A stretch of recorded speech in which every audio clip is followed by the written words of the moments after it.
latest in poker news, entertainment, and more. This is the Hoke Show.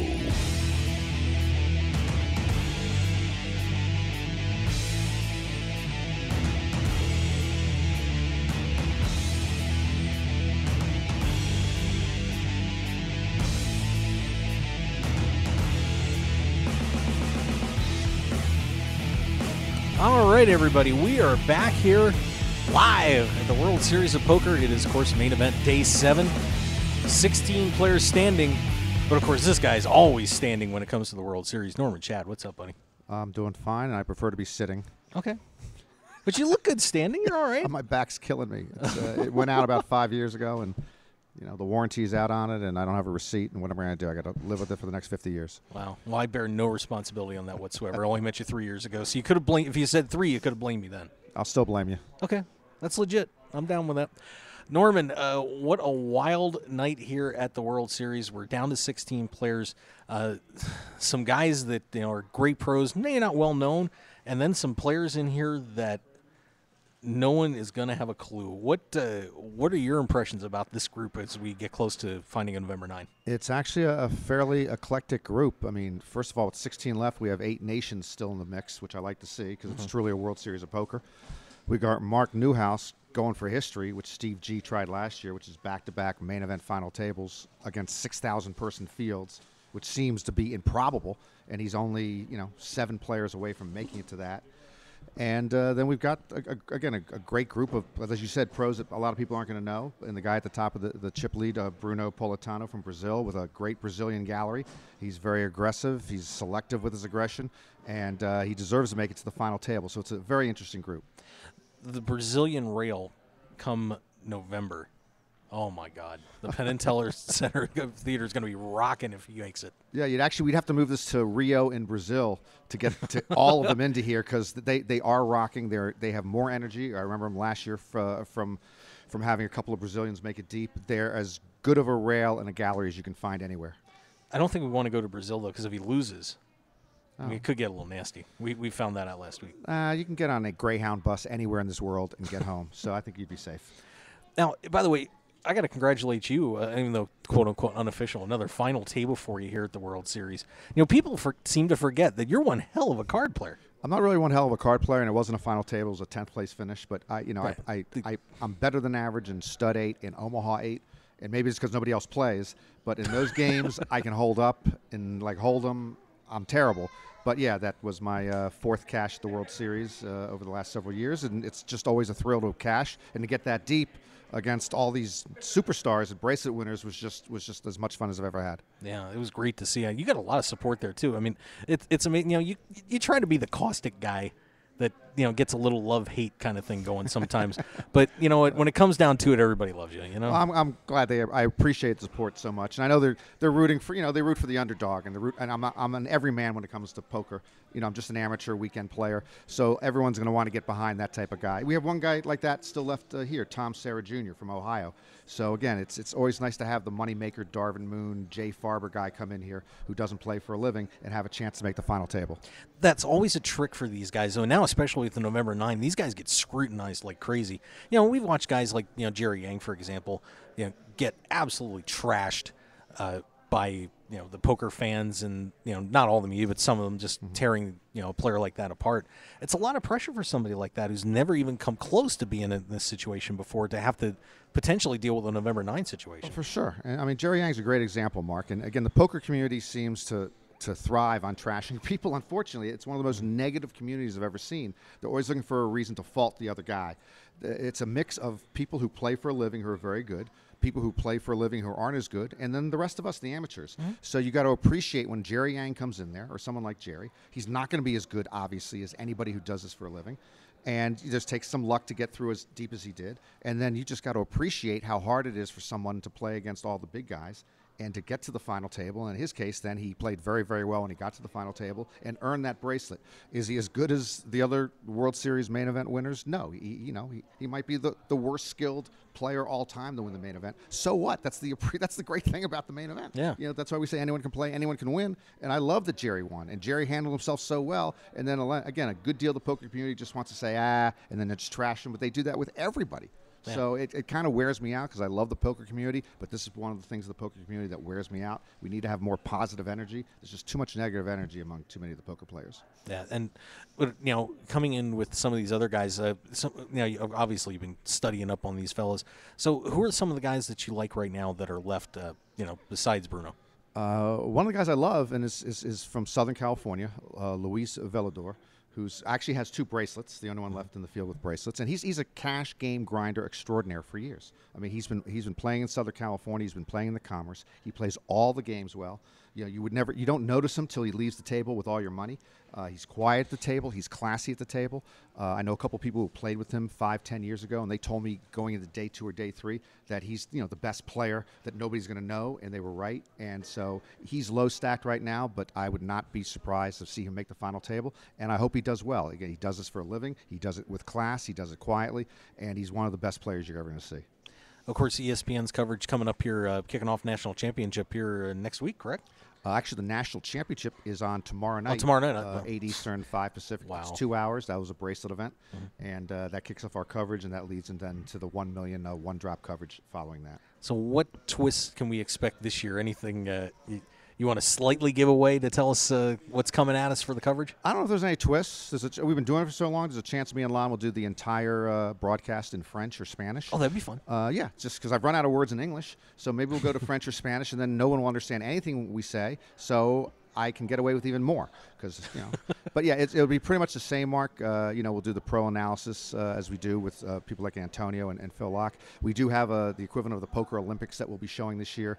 It was what we call the Side Action Championship. It was 4 or 5 poker pros that competed in things like dealing and chip shuffling and just a lot of things at the table. Just a fun thing with Phil Hellmuth and Mike Matisow and Phil Locke and Jean Robert. That'll be in every week, and the winner actually gets $2,500 and a very big trophy. Oh yeah, how big? It was large. I mean, I'm not very tall, so it was almost as tall as me. But it was close to the end. They all wanted to win it, and they wanted the trophy and they wanted the cash. So I hope that's fun for people to watch. It could be a total train wreck, though, couldn't it? Anything can be a total train wreck. When I wake up in the morning, it could be a total train wreck before I get to the bathroom. So I hope this works out well. They were terrific to be around. They obviously have a lot of energy and they talk a lot, and it should be a lot of fun. Now, last thing, because I know you got to get back in there. Do you realize? I know I tweeted at you about hearing your voice every day when I came in here for hours on end, but now it's even worse. I'm starting to wake up and call my wife Norman. I mean, it's a little rough because for those that don't know, they have the replays showing for the last 10 World Series right around the corner, and I've got the Ryan Reese run every day, and I hear you and Lon just making me I'm very sorry, pokerific. Mark. First of all, your wife may have cause for legal action now if you're calling her Norman when you wake in the morning, and 2. Believe it drives me crazy. I walk past them to get to our media area, and Lon's voice drives me crazy, and mine drives me crazier. I don't want to hear it. Hearing those things every day, hearing my voice again and again will double my therapy sessions. So I'm sympathetic to you. So now you're sympathetic because you ripped me pretty hard. Well, I didn't know what the effect of it was. I hadn't been here yet. What's the big deal about hearing my voice? It's a soothing voice. It shouldn't be an irritating voice. But now when you're walking by it every hour, every day, and you're in this building for 12 hours. Yeah, I'm surprised you haven't taken a baseball bat to my head. Oh, I would never do that. Well, if it was a Nerf ball bat, that's okay. We're buddies now. I mean, hey, don't touch me. All right. Well, hey, Norman, I know you got to get back into your coverage, but I thank you so much for stopping by. It's always a pleasure to talk to you. You're one of the best guys in poker. Well, I love coming by here. As you know, you're stationed in the hall by some court order for 24 hours a day over 5 weeks, so you need to have people visit you. And I'm glad to do my part. Yeah, I'm not so lonely anymore. Thank you. Okay, have a good night. All right. Bye-bye. There you go. Norman Chad, everybody. And of course, make sure you check out ESPN's coverage starting the national championship. God, I can't believe that's tomorrow night. I lost track. This is what happens when you're trapped in the Rio for 7 freaking weeks. It'll blow your mind. It just makes you go, yeah.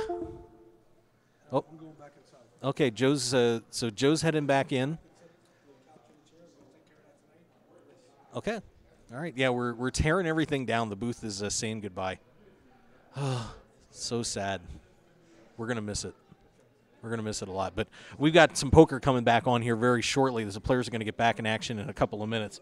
So I tell you what, let's take a quick break, and so I can kind of take care of some business real fast, and then we're going to get back to our live coverage of Day 7 of the World Series of Poker main event. It has been something else in here. 16 players to go. Our November 9 is fast approaching. So stick around, everybody, and we will be right back.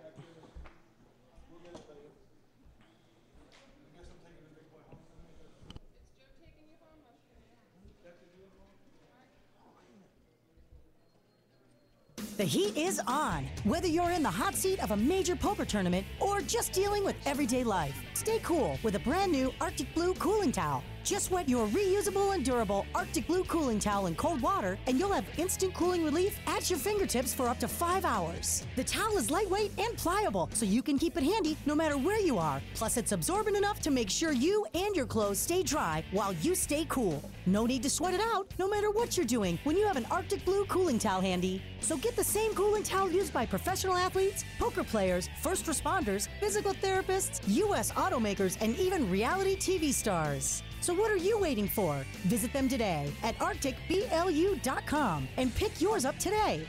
Plus, enter the discount code MarkHokeShow when you check out and get 15% off plus free shipping to keep some of your cold hard cash in your wallet. It's like the Arctic Blue Bear says, it's not cool to be hot. So pick up your Arctic Blue cooling towel today.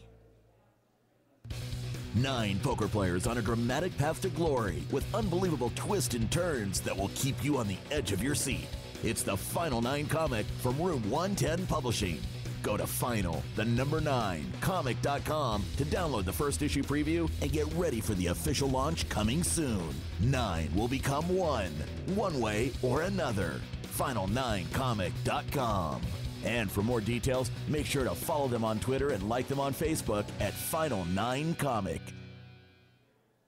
RunGoodGear.com is one of poker's premier online stores for apparel. Their mission is to provide poker players with stylish and comfortable clothes for their daily grind. You've probably seen Run Good Gear at the World Series of Poker through Run Good Poker Pro Rob Salaburo, or around the country through the WSOP circuit. Today, RunGoodGear.com is the place to go to gear up for the poker felt. So go there now with the promo code HOKE, that's HOKE, for 10% off your entire online purchase. Remember Hoke. Now go gear up. Your business and promotion will only go as far as your website will take you. That's why the Mark Hoke Show has only trusted one name for over 2 years, BlueRail.net. Whether you need custom website design and development packages, or simply need a host for your website, Blue Rail is the only developer to turn to. It's time to discover the world-class personalized service only the Blue Rail team can provide. Visit us at BlueRail.net and call 520-822-5128 right now for your free consultation today. So get on board at BlueRail.net. How far do you want to go? One man, his lucky shirt, an unforgettable night, and a winning streak that never seemed to end. That's how Blind Squirrel began, and we haven't looked back since. We make the clothes that we want to wear for the places where we want to look and feel our best. The game, the speakeasy, and the casino floor. Blind Squirrel's small batch, high-quality gear is for people too busy grabbing life by the nuts to bother with crappy, ill-fitting clothing. Because like you, we prefer our nights long, our drinks strong, and our lucky shirt to be our most comfortable. So look good, be lucky, and visit BlindSquirrelApparel.com for your new favorite shirt. As an added bonus, you'll receive 20% off your purchase with the promo code HOKE, H-O-K-E. You can also pick up Blind Squirrel apparel at the Borgata in Atlantic City and in Las Vegas at all Missouri stores at Mandalay Bay, Monte Carlo, The Mirage, and MGM Grand. Look good and be lucky with Blind Squirrel Apparel. Poker players, it's time to check out DeegePoker.com.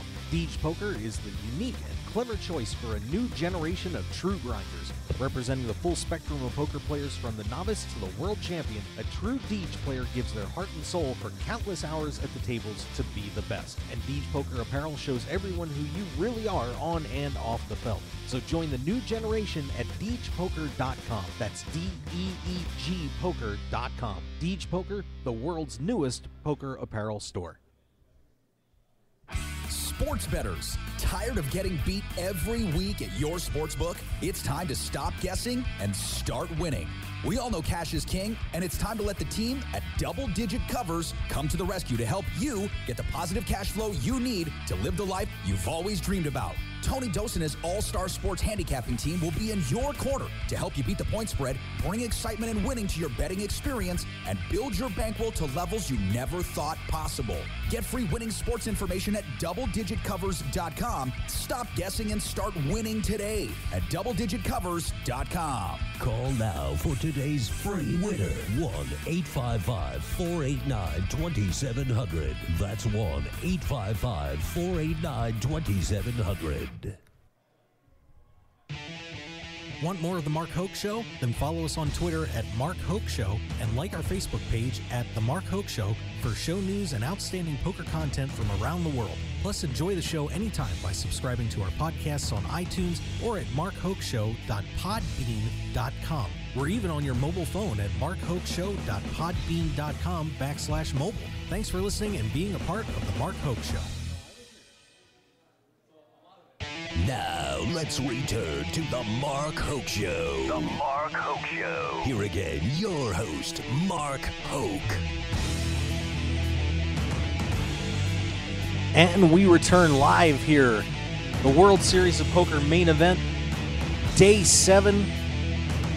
65 events. Well, 64 in the book, 65 finishing up. An amazing night here at the WSOP. We've got some great pros. We've got some total amateurs. I mean, guys, we're talking moneymaker effect type stuff coming down the pike. It is going to be one hell of a night, and we are going to be here the rest of the way to give you instant updates on what's going on here at the WSOP. It has been an amazing time, and the finality of it just kind of started setting in. We started tearing the booth down, got about half of it. Well, 3/4. Well, I'll go with 3/5 ripped down, and it has been such a great time here at the WSOP. We met so many great people, made some great new friends, and I'm very excited about the future of the show for some of the people that we got to interact with here at the WSOP. And I want to thank everybody for being a part of it. Checking out the YouTube videos, our downloads on our podcasts are off the hook. I mean, we've been just having an awesome time, and want to thank everybody here, including the WSOP staff, of course, has been outstanding for allowing us to come into your homes and your computers, your phones, whatever, and be a part of the World Series of Poker. The terrible trio is over here now. Look at these guys. It's the best guy, the best one here, Michelle. What's up? Hello. You guys want to grab another chair? I got two, but we can get everybody in here. Chris Conrad's here, Dutch Boyd. We may have to pull the camera back a little bit, get everybody in here, especially me because I'm fat. We should have some room. Yeah, you're gonna scoot. You're gonna have to Oh, scoot over okay, I can scoot. I got scootage. There. Okay. Michelle, grab that and just back it up a little bit. Yeah, just take the whole thing and just back it up. Yeah, just grab the tripod. Don't be afraid. Oh, okay, yeah. Whatever you say, sweetie. That should be good. That should be good. And we'll turn it that way just a little bit. Yeah, I apologize for readjusting, but when you have just grab a tripod and turn it like that a little bit, or you can turn that too. Too far. See, now I'm out. Now you have to have me in the picture. Keep on a little bit. A hair more. Almost. Good. Perfect. Wonderful. See all three of us. That is Awesome. unbelievable. All right. Are we coming in okay? Well, at least you didn't throw something in front of my camera that was advertising. That was pretty lame. Who did that? I've got their card here. I'm gonna blast them at some point. Not that actually, it wasn't. It's somewhere around, but I wonder what kind of conversion rate they got for that little stunt. not very good. Not very good. And make sure you guys, if you can talk into the mic, you can take it out of the stand or whatever. Chris Conrad here, and yeah, This guy. And this guy. This guy. Dutch Boyd, everybody, of course. Now, the three-time World Series of Poker bracelet winner. Congratulations, sir. Very nice job. So I'm pretty sure I said this on the show already, right? I would say about 70% of that bracelet belongs to this guy here, Chris Conrad. He was sitting there on the rail, watching everything. And if it wasn't for his little analysis right before we went to dinner break on day 3, Paul had been kind of making some moves, and then we go on dinner break. We watch the video, and Chris is like, just watch him, Dutch. He's been making some real big all-in shoves with nothing, with just complete air. He's gonna do it when we get back, guaranteed. So we get back 2 hands in. I don't even think it was 2, maybe 1 hand in. Yeah, it was the first hand. The first hand, and I raise on the button with ace-9, and here comes Paul just shoving. And I thought for a second, but not too long. I called, and he had 6-7, 7 high. So most of the time, though, I'm laying it down. Yeah. I mean, ace-9 is just so often dominated when someone is raising all in tight. But nope, made the call, and it was right. It held up, and that was it. I wouldn't have made that call without Chris, for sure. Yeah, and I know we talked about it on the show, Chris. That was an amazing job that you did, helping Dutch. And like I said, people need to hire you after that. I mean, you were money, dude. Literally, you were money. You become an internet nerd, and you pay attention to things and see things, and I don't know. But obviously, I don't get owed 70% of it. He went past like 2,000 people to get that far. I could help him get past 8 more. It's not bad, but yeah. So a crazy summer for you, Dutch. Some things we can and can't talk about, but an up and down roller coaster ride. But that bracelet, I mean, it just kind of makes it all go away a little bit, doesn't it? It is. I mean, I don't really get to be upset about the World Series for another 4 years, I guess. It was frustrating though. After that, it's funny how quick that feeling disappears, because like the very next tournament, I'm feeling like, oh man, one time, just like. It was just right back to just being miserable after every break, after every bust out, and man, that's what tournaments are. It's just like you wake up, you go, you get busted out of a tournament every single day, every single one. It's like, I'm gonna go get busted out of a tournament, unless you actually win it, and then it's just that it's such a wonderful feeling. But I'm not convinced that it outweighs all the negativity, honestly. Honestly, because there's really not a lot of people who had a better series than me, and I still feel kind of crappy. And I look around the hall, and everyone's just like walking around, and we've got like Devo, who we were both rooting for pretty hard. Yeah, we love Devo, and he just busted out 20. What was it? 24th. So I mean, how amazing is that? First he gets 12th, 2-3 years ago, and now he comes back and makes the final 3 tables again. But right now he's not feeling anything except pain. And he's just wanting to get out of Dodge. I know that feeling. Yeah. It's just so weird. It's like, and the deeper you go, the worse it is. The worst feeling is when you get just so close, you can taste it, and then nothing. I couldn't even, and I can't begin to sympathize with you guys. I did play one event, and I got past 2,100 people, and at 12:30 at night, and I lost. I remember that event too. Yeah. Mark was at my at like 2 tables away. And we got pretty deep. I think they started. That was the. I think it was a 1,500 no limit. Yeah. And just a monster field. And we get down to about 450 people. It's paying $280 maybe. I mean, it's getting kind of close to the money. And then I just see Mark get up, and the look on his face, like all the blood is gone, and he just like. I did the whole day for that. He looked like he was going to throw up all over the table. And so, the right thing to say to your buddy when you see him walking out like that, it's just nothing.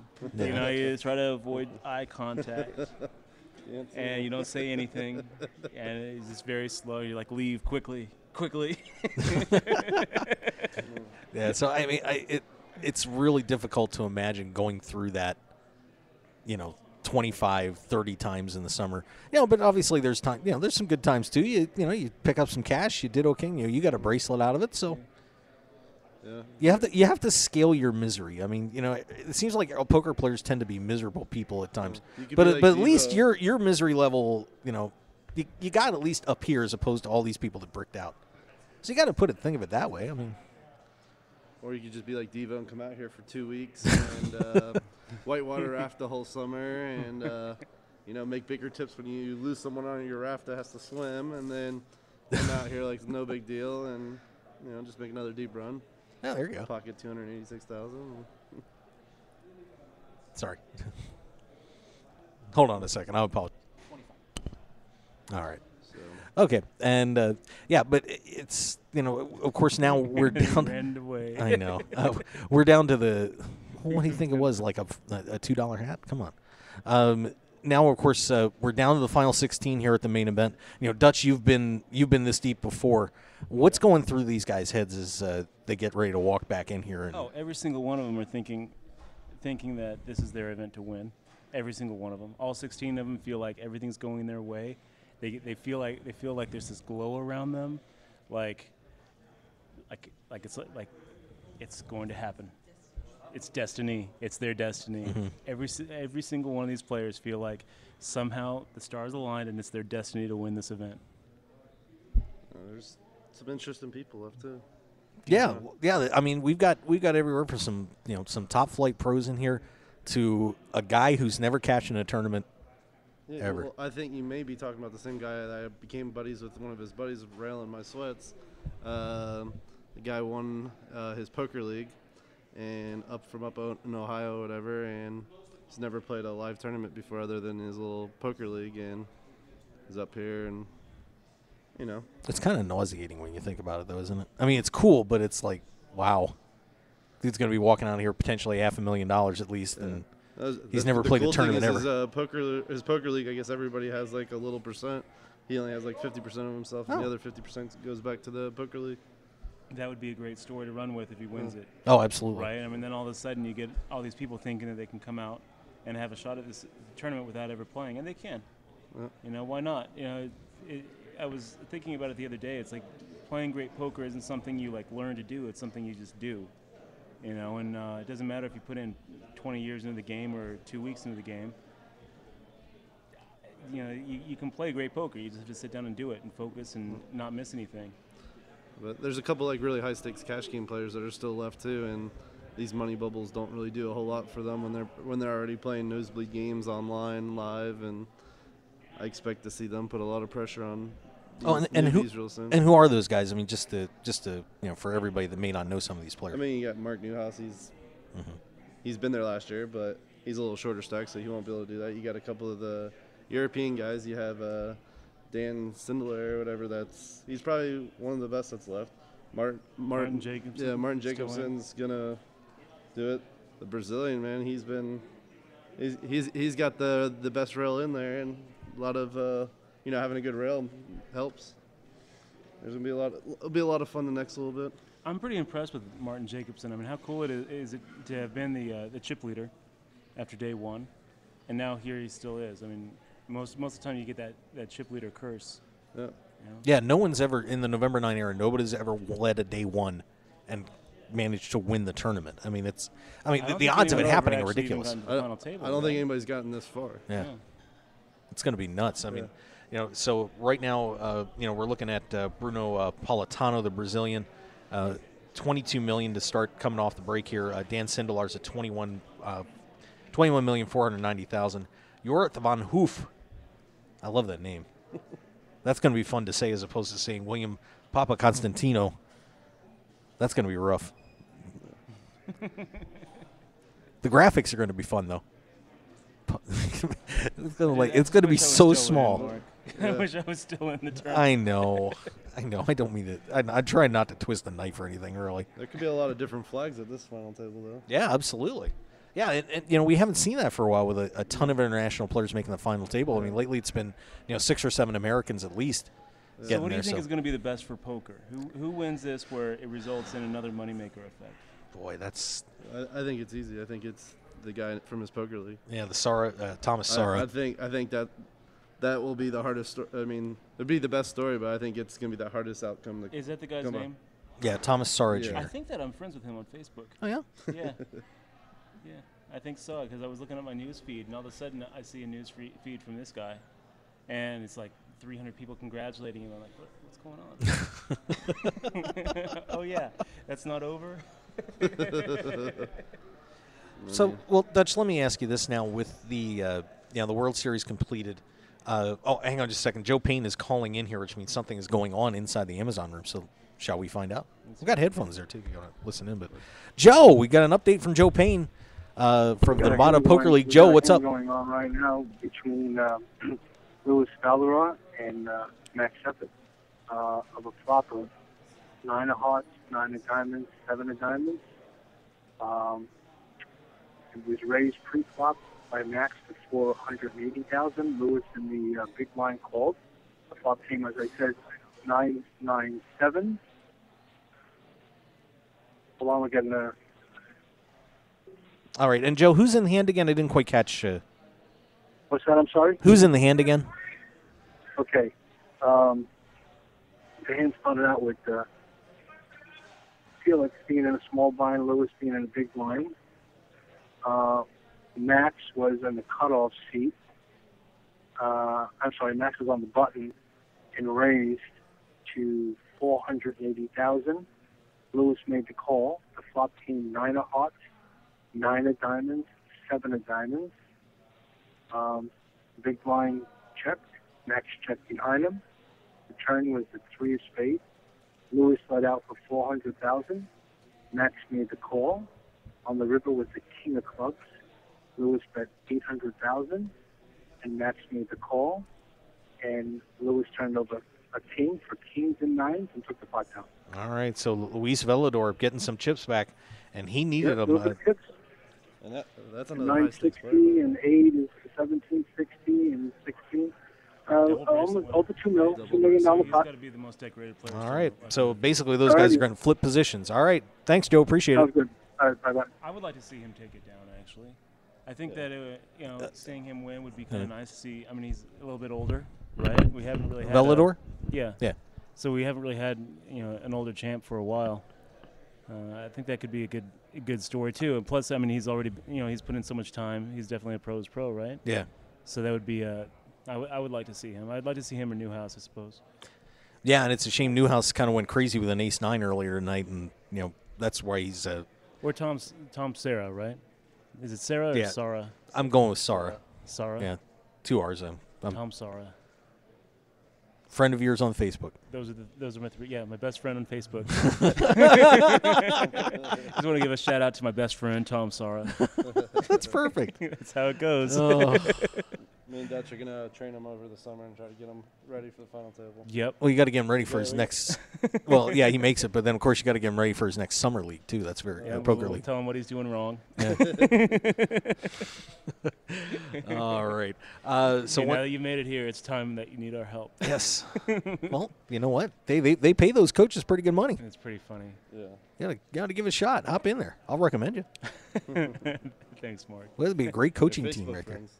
Yeah, but I don't need a recommendation. Tom Sarah and I are really good friends. Okay. All right. So still at 16 players left. Bruno Politano, the leader.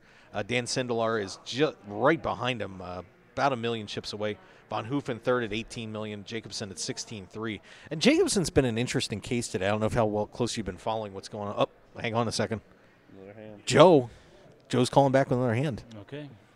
Instant update from Joe Payne. Joe, what's up? Yes, we just lost a player. We're down to 15. Unfortunately, the player was on the secondary table, and I did not hear the announcement. We are down to 15 players now. Someone must have just got to the final table with a deep stack. All right. So we did have an elimination here, Right on and your right. we're just waiting for. I didn't pick up the name, but we're down to 15 players. Okay, so unfortunately we didn't get the name of the player eliminated, but we've No, lost. I'm sorry. It's on the secondary table, and it's too far away. Okay, so we're down to 15, so 6 players away at this point. We'll find out who got whacked out of there as soon as possible. Maybe we'll get an update here from someone. But All right. Sorry about not getting the name, but I figured down to 15 was kind of important too. okay, that'll work. All right, so All right. Thanks, Joe. All right, so we get down to 15 players, and oh man, I mean the feeling right now. We don't know who. Yeah, we don't know who, but we'll find out shortly. I'm sure I could probably hop on Twitter and find out. So if Joe fails me, I go to the twits. I'm betting my money on Oscar. Let's see. Well, it wasn't Chance Cornuth, I can tell you that. Let's see. So I'm just let me swing down through here, and we'll pop up the Twitter. The Twitter, very handy. And come on. Looking for Kev Math or Andrew Feldman. They've been very good. And it is Eddie Sabat. Eddie Sabat is out in 16th place. He gets $347,521 for his efforts. I know it. Eddie. You know, Eddie was on my final table, finished second. So it was his first cash. So I got to see Eddie up close and personal. He's one hell of a player. But unfortunately, no final table for him today. So Eddie Sabat gets crossed off my little list. He is out of there. 15 to go, boys. 15 to go. So anybody else you like out of that group, that stands out to you? Nope. No, not at all. That's it. Nope. Just those three. All right. I think, like I said, Dan's playing the best of what I've seen the last 2 days, and he's got chips. How well do you know Dan? I don't know him actually well at all. Here, why don't you guys just take that out? Make it easier for you. There you go. I don't really know him well at all. We just have some mutual friends, whatever. When I was been railing Leaf Force and Brian Devonshire the last 2 days, some of his friends, and see them out there railing him, whatever, the same reason I was railing my boys, and he's been at a lot of the tables and held his ground and played very solid. All right. Dutch, what are you thinking about right now? Your mind is wandering, I can tell.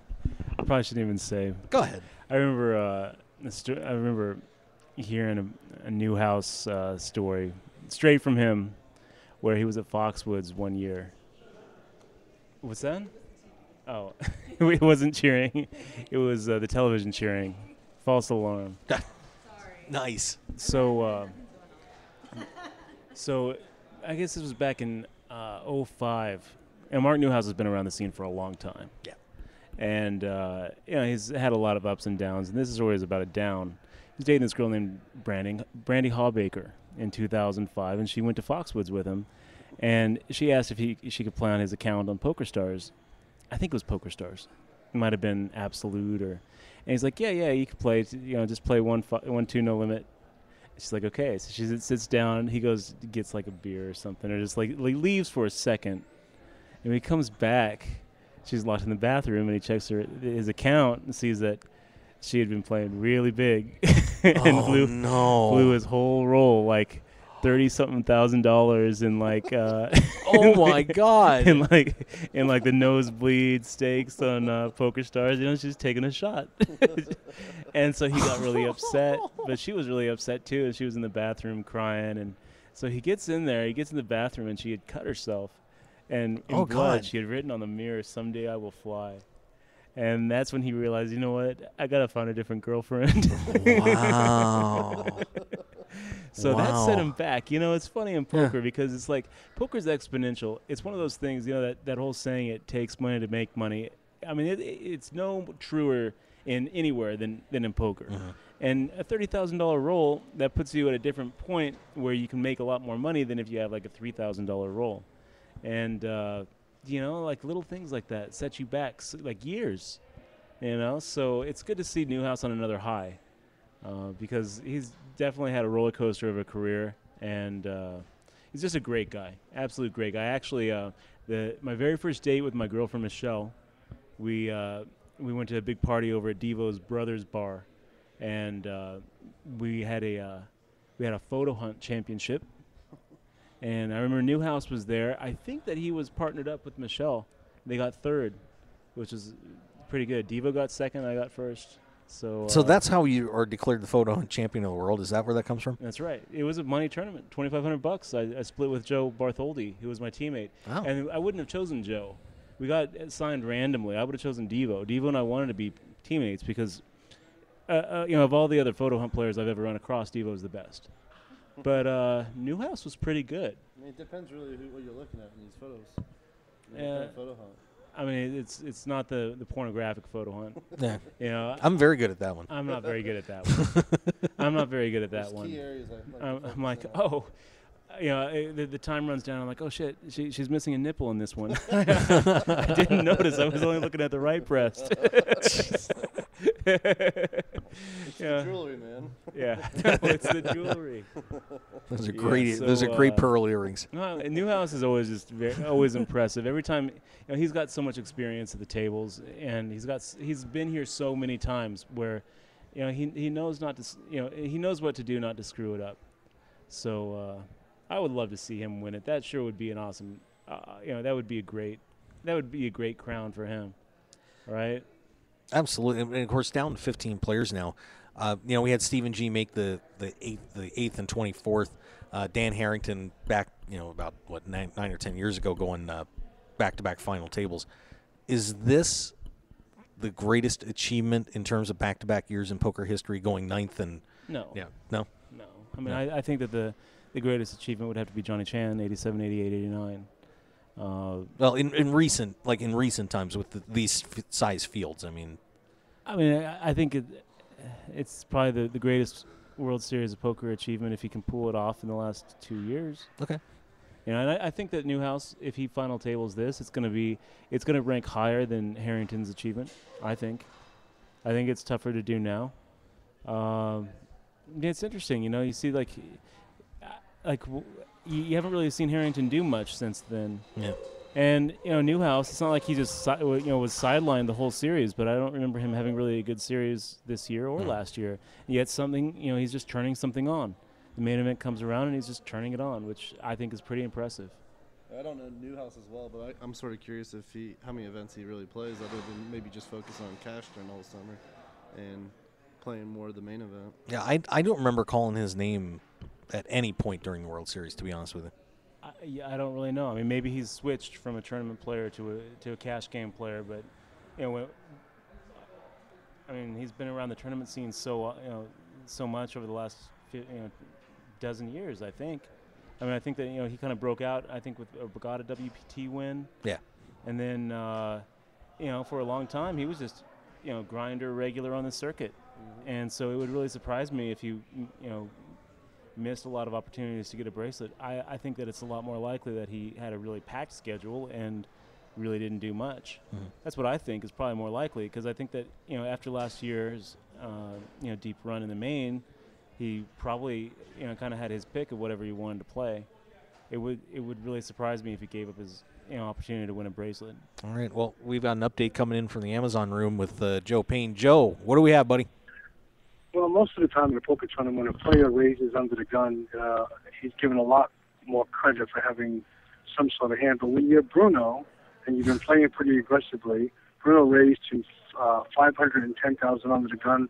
It was folded all the way around back to Thomas Sauter in the big line, who re-raised Bruno up to $840,000, and Bruno threw his hand away. So Bruno has been active, has been aggressive, but now they're coming back over the top on him, and Bruno's been having to lay the hands down. So they're trying to slow Bruno down, but Bruno's got a large contingent of Brazilians, and he's got a lot of chips, so I'm sure he's going to continue to play the aggressive style, but they're starting to play back at Bruno now. So just an update there.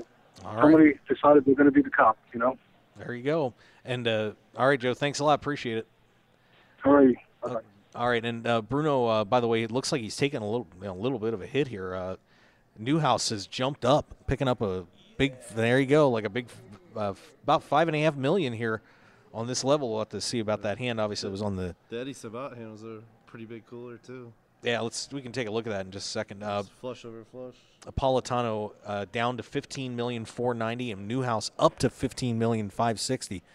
Boy, these blinds are getting so high, and without maybe getting about 3 or 4 more guys out of here, we're going to see a lot of fluctuation, I think, on these chip counts. Would you guys agree with that? It's going to get pretty crazy for a while. I think we'll see a lot in some of them, but Martin Jacobson stayed up there the entire tournament. I think he's been playing solid. I think Martin and Dan are both going to be staying up there pretty solid, and I think Bruno could not even make the final table. Yeah, it seems like we saw that last year, and I'm fortunate for getting the name of the gentleman that had the chip lead, an overwhelming chip lead, and kind of blew it away. Just going crazy, making some bad calls here. I mean, at this point, when you're down to 15 players, the goal, really, I think the objective has to be, you want to try and chip up as much as you can, but you got to get to the November 9. I mean, is that you've been there, Dutch. I mean, is that, what's the priority at that point? I mean, you want to win the tournament, but at the same time, the November 9 is important, and, you don't want to do anything incredibly stupid to blow that opportunity. When I was there was no November 9. Right. Right. So making the final table wasn't as big of a deal back in 2003 as it is now. But when I was there, I really felt like everyone would have been feeling that way. And so I thought now is a good time to take advantage of them and, prey on, all of them tightening up. But that was not how it went down. Everybody just was looking at the championship. At that point, everybody felt like this is mine to win and nothing can go wrong. And so people were more likely to gamble. I was really surprised, and I think that you see that a lot, actually. I mean, you would, as an outsider looking in, you would expect people to tighten up and think, oh, I just need to make the final table, but that's not what happens. What ends up happening is you see these huge, big confrontations, like we saw with, DeHamel versus Matt Affleck, where somehow we got, all the chips going in the middle with DeHamel, having jacks against his aces on, a gut shot straight board. I mean, it was amazing, and if DeHamel was just worried about the final table, he wouldn't have been playing that way. And we see these big, basically mind melts and implosions. And I think it has everything to do with people thinking that their big bluffs are going to be scaring their opponents off because their opponents would be feeling that way, when really no one's feeling that way. Everybody's looking at the gold at this point. Everyone's looking at the $10 million. Everyone's looking at the World Championship title. And no one's looking at the November 9. And that's my opinion of it. Maybe we'll see something completely different. We'll just see one guy completely be able to. Maybe Martin Jacobson will just start coming in with raises after raises, pummeling his opponents while everyone just folds their way to the final table. I don't think that's going to happen. No. We saw it a few times. Another example of it was Brandon Cantu, who tried to do exactly the same thing, thinking that everyone was going to just tighten up and be like little rabbits, letting him just run over the table. And when you get the game plan in your head, that your plan is to just keep on pounding the opposition because they're going to be scared, and that way when you wind up at the final table, you're going to have half the chips in play with 9 left to go. That just doesn't happen at the World Series. No. People haven't gotten this far in the main event by playing scared. So we'll see though. Maybe I'm wrong here. Yeah, what do you think, Chris? I think for this year is different than any other year because of the skewed final table pay jumps. First place is $10 million. Second place is $5 million. I think if I had the chips right now, I'd be pounding away. You're not playing to make the final table. You're playing to win that $10 million. It's a big jump from $10 million to what they're guaranteed right now, like $400,000. Like, it's a lot of money. I mean, if you got the chips, you got to put the pressure on the people. I mean, I'm not saying just get it in every single time, but I mean, you got to apply the pressure and keep applying the pressure. And, everyone's playing. Everyone, what I've seen the last couple hours today are playing fairly tight. There's the guy from Ohio thought the Spaniard was making a move on him earlier, called off with ace-10 for for over 20 big blinds and won a flip against eights. That was like the loosest thing I've seen. But I mean, everything's been pretty snug in there. I don't think Martin's going to be the person that's going to push the aggression. I know Bruno will push the aggression. I think Dan will push the aggression in there. It all depends who has the chips right now, and it's fluctuating a lot. Well, speaking of that fluctuation, Jort van Hoof has finally, for the first time, taken the lead in this tournament. He is now up to 26,655. Sindelar at 21.7. Martin Jacobson 16.4. Newhouse at 15.5. Politano 15.4. Short stacks right now. Oscar Kemp's is at 4.3. Craig McCorkle at 8.46, and Max Senef at 9.8. So let me put you guys in the position of some of these guys on the lower stacks. Obviously, Kemp's is get a hand and push at this point. But where among these guys on your chip counts are you still playing a fairly normal game? Given where the blinds are right now. We're at 120,240. Oh, and Joe's calling, so I'll give you a second to think about that question.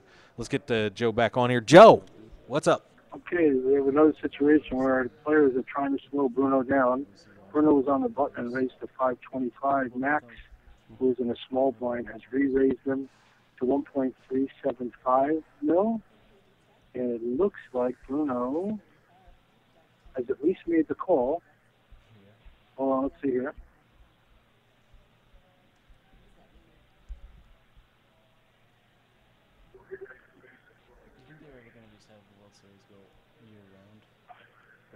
Okay, Bruno has re-raised max to 3,575,000. Oh, we got a loud Brazilian cheer, I think, in there. So I guess you can guess by the sound that Max quickly threw his hand away. So I'm seeing a trend here that they are trying to slow Bruno down. Whenever he raises, they come back over the top. And this time Bruno came back over the top, and Max threw it away. So you got to guess that Max thought Bruno was trying to pull a move, and Bruno figured, I think you're trying to pull a move on me, and got him to lay his hand down. So that's where we stand. So that seems to be the trend at this table, trying to slow Bruno down. But the Brazilian's got a lot of confidence and a lot of chips, and he's got half the rooting section here from. So it's he's got the mojo going on his side right now. All right, so Bruno Politano taking a pot down. All right, thanks, Joe. Appreciate it. Okay.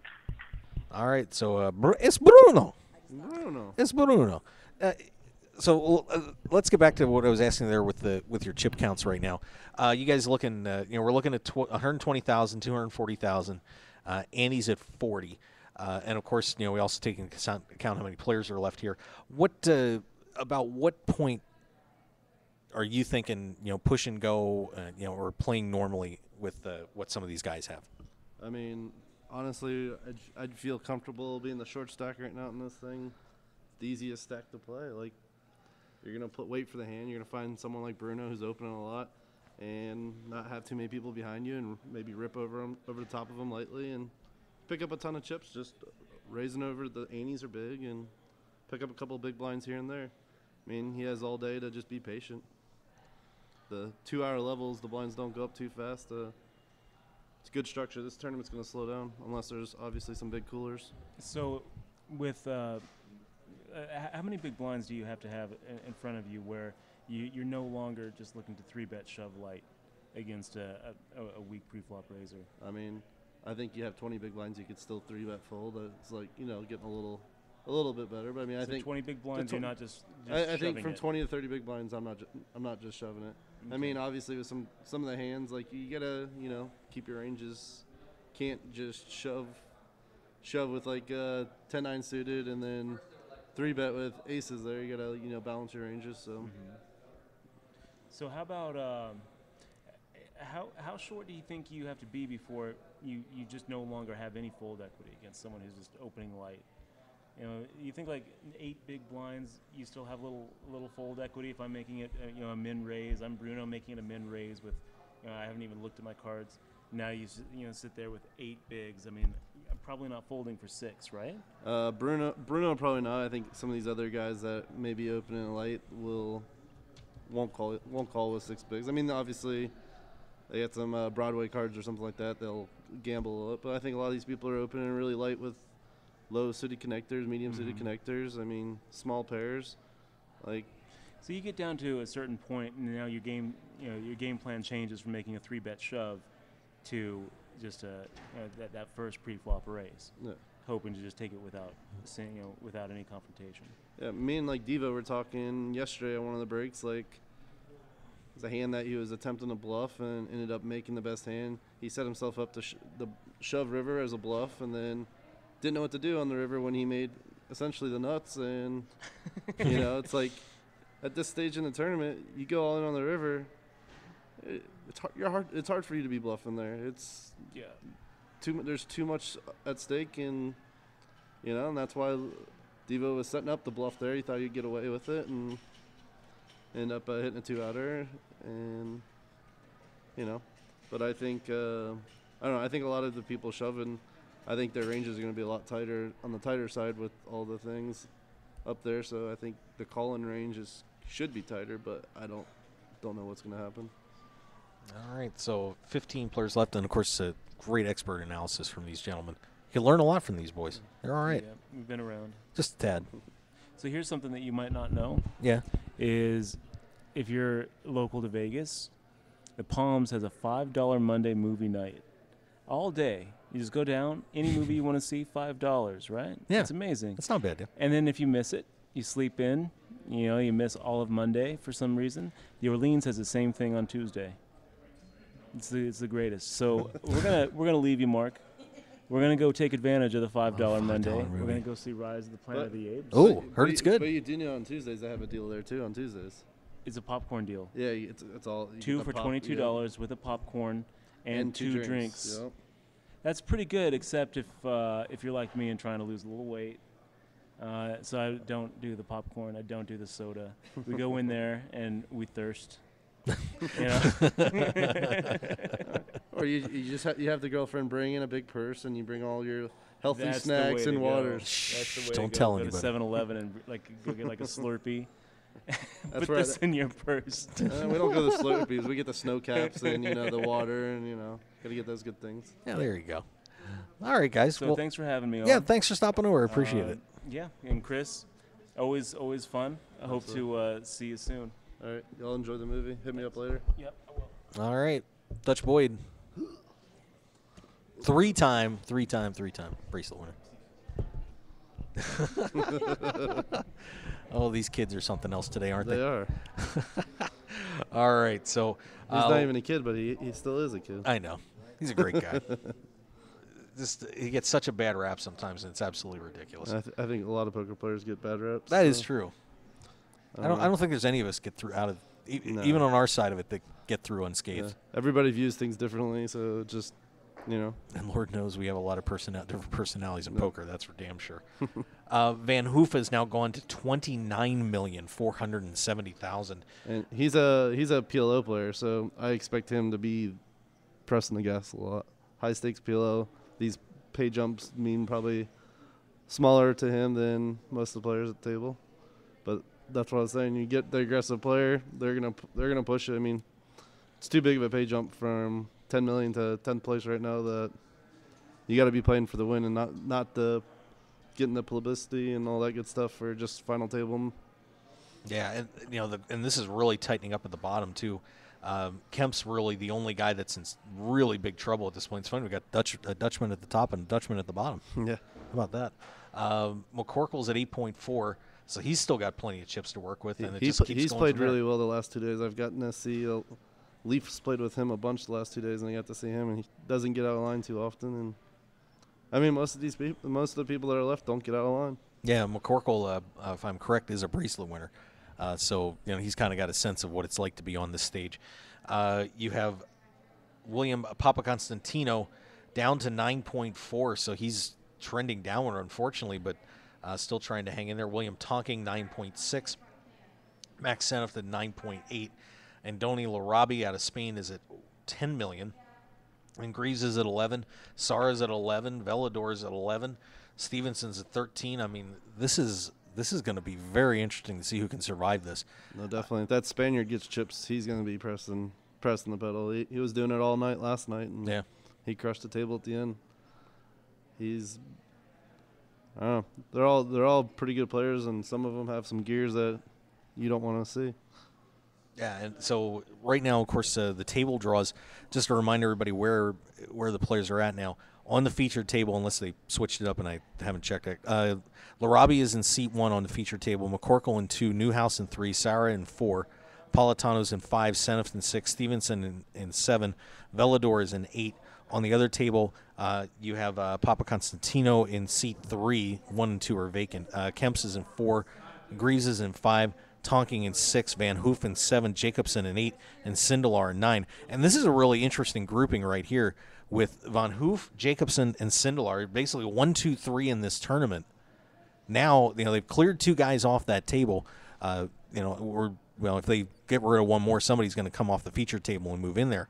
But that is a wall for these other guys to try to get through. That's going to be tough. That's going to be tough. They're all, 2 of them are 100 big blinds deep right now. There's going to be a lot of 3, 4, and 5 bets going on between those guys. I would say, though, Jacobson, he won't be partaking too much. Watched him at the end of the day last night, and he really wasn't out of line. Didn't open too much. He He plays well. I think he'll hold on to the chips. I think of all the people right now up top, he's going to be the consistent one. I think Dan will be the next best, but I think Dan's capable of doing different gears, and PLO player, he's gonna go crazy. Yeah, Jacobson's just had a very odd day, where of course he had taken the chip lead and into this day 7. It was a 22 million, and then dropped down to 16. And it was back up around 18 or 19, back down to 17. So he's been just kind of sitting there, and you think he's going to make a big move and break away from everybody, then gets dropped back down again. It's been kind of crazy. Joe Payne is on the line. Instant update here on the Mark Hoke Show from Joe Payne. Joe, what do we have? We have a real big hand developing here.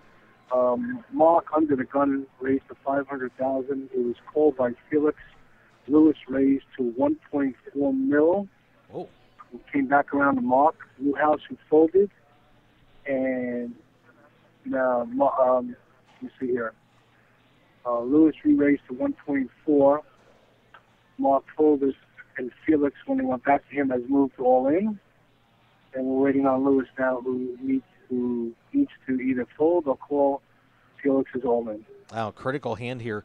And these are two guys in the middle of the pack, Felix Stevenson and Luis Velador, who are now with Stevenson all in. And by the way, this action is all pre-flop, by the way, all pre-flop. Wow. Did Felix back raise here? He's just flatted the initial raise? I think he re-raised it. He re-raised Yeah. it? So that's a four bet by Lewis? I'm having trouble hearing you right now, Mark. I'm sorry. I have Chris Conrad out here too. Yeah, just talk a little closer. Okay. No, I was just asking. I wasn't sure the exact action, if there was a 4-bet or if there's a flat and a back raise there for a 4-bet. Yeah, I think we had to. It was Newhouse betting out. Stevenson raised Velador. I'm sorry, Joe. Contemplating. Yeah, Stevenson's all in.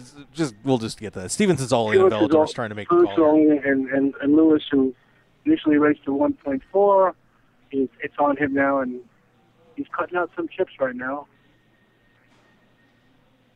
All right, so we could have another roll in here on the featured table.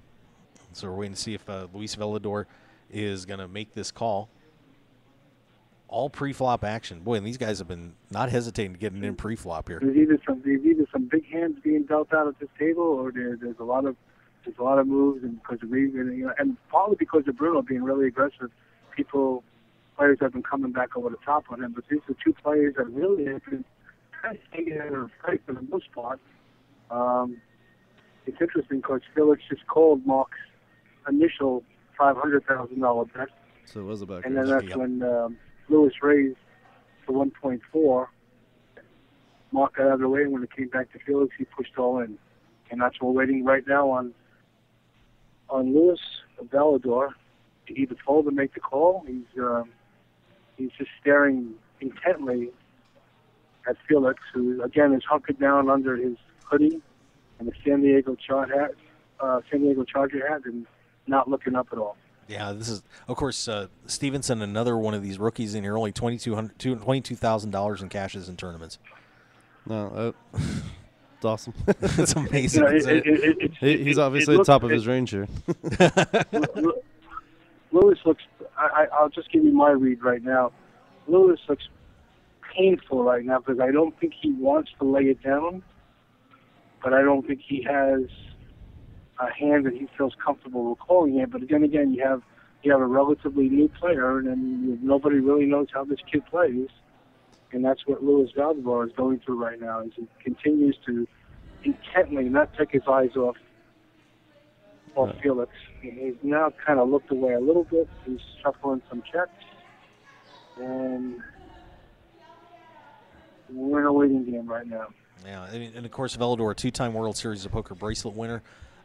Very accomplished cash game player, trying to sniff this one out against the rookie. And let's see, he's gone, picked up his cards. It looked like he was going to make a forward motion there, but he went back to pick up his cards and look at them again.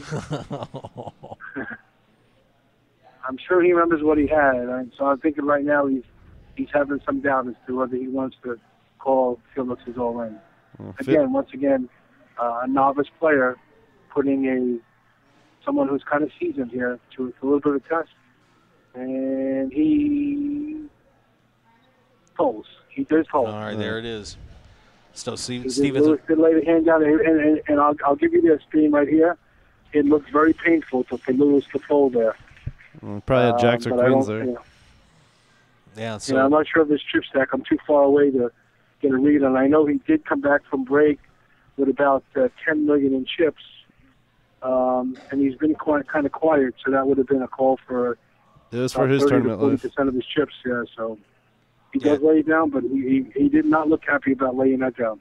Wow. So all right, that's good. He's a TV table. All right, there you go. Thanks, Joe. Appreciate it. All right. Alrighty. Another Mark Hoke Show instant update from Joe Payne. That's kind of fun. We got instant updates. No, for sure. That was a fun hand. Yeah, and and it's very hard when you're playing against a guy that you just don't know very much about. You've been playing against him for a while, obviously. Going through this tournament, especially on these last 2 days. But still, I mean, it's when a rookie makes a play like that, it's really hard to not get into your mind. Like, God, he's sitting, queens, kings, aces. I mean, that's typically what I would think. Yeah, no, I would put his range there, queens plus. A lot of people like to do that ace king. I don't know. I would strongly think Lewis's hand has to be jacks or queens. I think jacks should probably just be an easy. You don't want to really fold, but fold, and maybe with queens, just at this point, it's like who wants to flip for their tournament life or maybe be dominated, just. And we're soon getting to that point, maybe another blind level or two where, a lot of these guys that are hanging around here in this 11, 12 and down range, they're going to have to go at some point and just take a shot at it. I mean, there's really not going to be much of a choice. No, definitely. And then, the other thing you don't know is some of these people are still Hollywooding at the table. I mean, could have been a real easy fold or whatever. They're just trying to make their 3-bet or their raise look a little bit better and that kind of thing. All right, so York Van Hoof is your current chip leader. If he can just sit on those chips, he's going to the November 9 for sure with that $29 million. Well, $29 million is just barely over the final table average. Yeah. If you look at it like that, I imagine someone's going to have close to 25% of the chips when we get to the final table. I expect to see someone with close to $50 million, at least $40 million. Right. Yeah, and of course we'll see that one guy sneaking in with 9 or 10 like we seem to every year. Could even be like $5 million. Oh God. Yeah. No, that would really suck to come back to 5 million chips. Yeah. Just to come back and you have a chance. All right. So hey, well, let's get a commercial break in, and we're going to come right back with more from Day 7 of the World Series of Poker. All the excitement, instant updates coming into you from the Amazon room.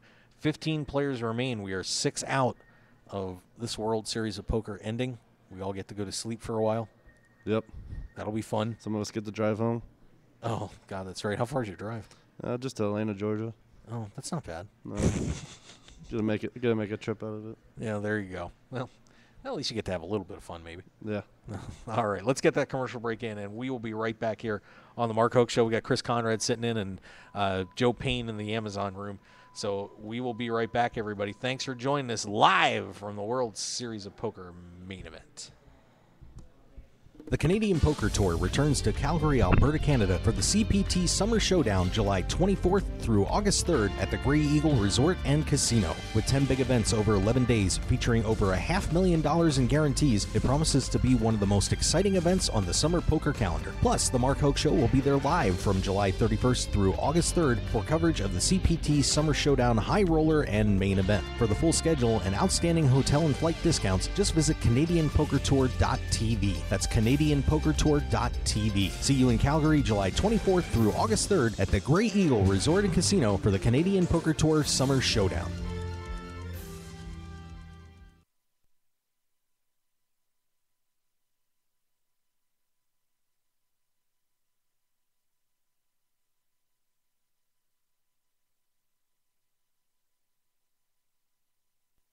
The heat is on. Whether you're in the hot seat of a major poker tournament or just dealing with everyday life, stay cool with a brand new Arctic Blue cooling towel. Just wet your reusable and durable Arctic Blue cooling towel in cold water, and you'll have instant cooling relief at your fingertips for up to 5 hours. The towel is lightweight and pliable, so you can keep it handy no matter where you are. Plus, it's absorbent enough to make sure you and your clothes stay dry while you stay cool. No need to sweat it out, no matter what you're doing, when you have an Arctic Blue cooling towel handy. So get the same cooling towel used by professional athletes, poker players, first responders, physical therapists, U.S. automakers, and even reality TV stars. So what are you waiting for? Visit them today at arcticblu.com and pick yours up today. Plus, enter the discount code MarkHokeShow when you check out and get 15% off plus free shipping to keep some of your cold hard cash in your wallet. It's like the Arctic Blue Bear says, it's not cool to be hot. So pick up your Arctic Blue cooling towel today. 9 poker players on a dramatic path to glory with unbelievable twists and turns that will keep you on the edge of your seat. It's the Final 9 comic from Room 110 Publishing. Go to final9comic.com to download the first issue preview and get ready for the official launch coming soon. 9 will become 1 way or another. Final9comic.com. And for more details, make sure to follow them on Twitter and like them on Facebook at Final9Comic. RunGoodGear.com is one of poker's premier online stores for apparel. Their mission is to provide poker players with stylish and comfortable clothes for their daily grind. You've probably seen Run Good Gear at the World Series of Poker through Run Good Poker Pro Rob Salaburo, or around the country through the WSOP circuit. Today, RunGoodGear.com is the place to go to gear up for the poker felt. So go there now with the promo code HOKE, that's HOKE, for 10% off your entire online purchase. Remember Hoke. Now go gear up. Your business and promotion will only go as far as your website will take you. That's why the Mark Hoke Show has only trusted one name for over 2 years, BlueRail.net. Whether you need custom website design and development packages, or simply need a host for your website, Blue Rail is the only developer to turn to. It's time to discover the world-class personalized service only the Blue Rail team can provide. Visit us at BlueRail.net and call 520-822-5128 right now for your free consultation today. So get on board at BlueRail.net. How far do you want to go? One man, his lucky shirt, an unforgettable night, and a winning streak that never seemed to end. That's how Blind Squirrel began, and we haven't looked back since. We make the clothes that we want to wear for the places where we want to look and feel our best. The game, the speakeasy, and the casino floor. Blind Squirrel's small batch, high-quality gear is for people too busy grabbing life by the nuts to bother with crappy, ill-fitting clothing. Because like you, we prefer our nights long, our drinks strong, and our lucky shirt to be our most comfortable. So look good, be lucky, and visit BlindSquirrelApparel.com for your new favorite shirt. As an added bonus, you'll receive 20% off your purchase with the promo code HOKE, H-O-K-E. You can also pick up Blind Squirrel Apparel at the Borgata in Atlantic City and in Las Vegas at all Masura stores at Mandalay Bay, Monte Carlo, The Mirage, and MGM Grand. Look good and be lucky with Blind Squirrel Apparel. All right, and we're going to cut our commercial break short because we have a guy who is probably a little bit tired, a little bit worn down, but still smiling. Eddie Sabat joining us here on the Mark Hoke Show. And Eddie, congratulations, an amazing run here at the World Series. How you feeling? I feel good. Let me turn that on. I'm sorry. There we go. I feel good. I mean, my gut was to fold, though, on the last hand. You guys will see it. But sometimes you just have to call and lose. But I had an amazing experience. It's quite something to go this deep in the main event. Like, I'm definitely a better player coming out of this. Playing 7 days straight in the biggest tournament in the world, it was a blessing. What did you learn from it? Just learn to take it one level at a time. Like, you don't have to ever think about anything else. It's just you literally just play one hand at a time, and then just everything else takes care of itself. Yeah, and of course, you were beating up on these guys this whole time. It was just such a tough grind for you. Who do you like in there? I mean, if you had to pick a couple guys that you think are going to win this championship, who's on your list? I like Martin Jacobson to win. He's a really solid player, and he has excellent demeanor to him at the table. So he's comfortable. He looks like he's in the backyard having a beer. And he's obviously good at poker. And yeah, I think he has a lot of experience, and that's going to go a long way. I would pick Martin. I would bet on Martin. Well, it's not a bad choice. He's been steady the whole time this World Series, and led this from day one and hanging in there the whole time. I got to ask you about this because this is it's a funny coincidence. Because I tell that horror bad story all the time about the final table that you and I were on, your first major cash year in your poker career, and you remembered it. Yep, I knew exactly the hand. I actually corrected you on the other guy's bad beat hole cards. It was Jack 5, not Jack 3. Yeah, it was a Jack 3, Jack board. That's right. Yeah. But, I mean, that you busted your pocket aces at the final table, and nobody understood how this guy shoved with Jack 5 offsuit. I know. It was horrible. Yeah, well, yeah, but of course, he ended up winning the tournament. I was going to say, of course, that's poker, and he's going to go on to win whenever someone does that to you. It's got to be some type of destiny for some reason. Yeah, but, and I remember way back even then, when I was watching you play, I mean, I could just tell you were a really special player, and obviously continued on with an amazing poker career so far. What do you take from somebody that makes that first go round, and you get in there, you hit that first big final table, you get that first big score. Where do you take it from there so they can have a career like you've had? First of all, that is a very nice compliment. Thank you very much. And I have a love for the game. I just love poker since I first started playing it. And I think to truly do well in the game, the most you have to, or the biggest thing you have to do is just love what you're doing. You can't be miserable at the table. You have to I look forward to every tournament I play, and I give it my all. And I have no regrets. And of course, the paycheck today.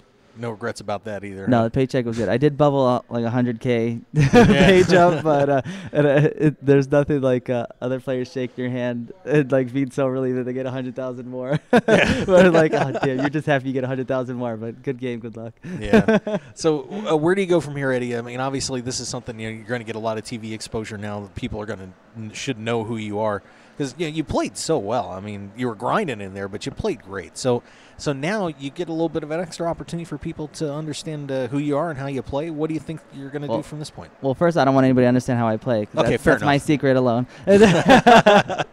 And I'm just going to keep playing. Like I have my favorite stops. Seminole Hard Rock is a pretty nice stop. I think I'm going to play that next. Maybe Barcelona, EPT Barcelona.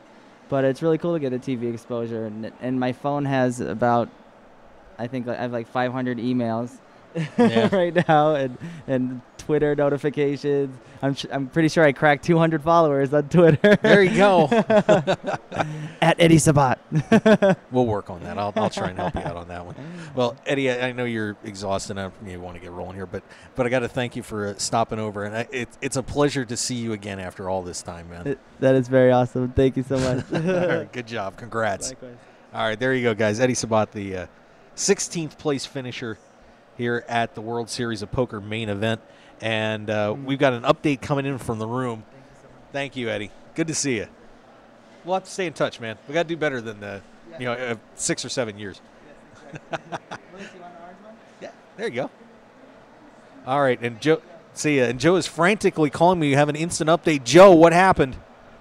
Well, what's going on here is the Brazilian audience here, the Brazilian Bruno's fans have taken Luis Zaldivar under their wing as Luis has won 3 of the last 5 pots while you were on commercial break. I'll give you one pot where he won a ton of money and he strung the player along. Luis raised to 400,000 and Thomas Sedara came along for the ride, and the flop came ace of hearts, 4 of hearts, 5 of hearts, and no one knew it at the time, but Lewis had the king 7 of hearts with a nut plus draw.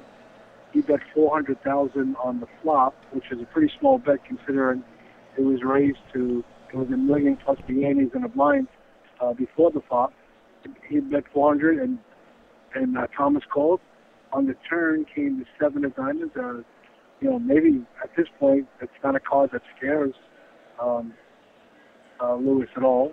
He bet 750 and Thomas calls, and on the river comes a 3 of clubs, which is a good card for Lewis because possibly Thomas makes a straight there with that card, and Lewis that's 2.6 mil, approximately about the size of the pot, and Thomas calls, and Lewis turns over the nut flush, and Thomas throws his hand in them up. So pretty big pot, and then he's won 2 small other pots. He won 3 out of 4, and the Brazilian contention has taken Lewis under their wing, and is now chanting for either Lewis or Bruno whenever they're in a pot. So and Humberto Bernedes is sitting in the front row of his shop with noisemakers too. So that we have a large Latin American contingent now in the stands, rooting on Lewis and Bruno. So all right, so pretty interesting. I don't know what Lewis's chip count is up to now, but it's grown immensely from the 10 million that he had at dinner break. I can tell you that. All right, so Luis Velador has now been adopted by the Brazilians. So good for you, Luis. Yeah. That'll perk him up a little bit. All right. So that's where we stand right now. All right. Thank you, Joe. Appreciate it. Alrighty. There we go. Another instant update from Joe Payne in the Amazon room, giving us all the news that's fit to print on that featured table. And we are looking at right now still 15 players remaining. Just lost Eddie Sabat a little while ago. Oscar Kemp's had doubled up and then takes a hit. He was up at 7+ and now is back down to 5. So a wild. This has just been. No one has just been able to quite get the traction to break away from this. I mean, normally at this point, someone's really, blowing the doors off a little bit. But Jorrit van Hoof is at 28, so he does have a significant chip lead, 7 million over Dan Sindelar. But no one has gotten to 30 yet, and that is going to make this so interesting as we get closer and closer to another blind level and another paid jump. I mean, it's getting nuts in there. By the way, I'm Greek is in the chat box. Opa! Yeah, baby. Got to get that in. Always like to scare everybody. But, boy, some great guests. Eddie Sabat stopping over, and we've also got Dutch Boyd and Chris Conrad coming over and saying hi. And, of course, you guys are out there. If you're you want to get into our chat box, wherever you're listening to us, GPI or Ustream or whatever method you've found, go ahead and go to ustream.tv. And get yourself a username and hop in the chat box, just like our buddy I Am Greek. You can say hi to us there, and we'd certainly appreciate it. And let's see. I want to see if we've got any updates. Let me go to that page here real fast as we're getting chip count updates. But let me see if we got a couple of hands that we want to make sure that we mention. But, yeah, that was cool to see Eddie Sabat. Hey, yeah? Here, I'm good. Anytime you want to stop by. Well, let's see. Just run it down and see if we got anything really good. Yeah, Velador. Whoa, Velador with that nut flush. Zoinks. That helped. That gets him up to 14+. That was a mention we were talking about. The 4-bet from Stevenson that he took down. Also picking up some chips for him. And let's see if we can find that. Kemp's doubled through Sindelar, by the way, so he stayed alive on that one. Looking for the sorry, bear with me 1 second, because I am trying to find one of the earlier hands that we missed where Newhouse made the big jump. I did not get to, we didn't catch that one, unfortunately. I'm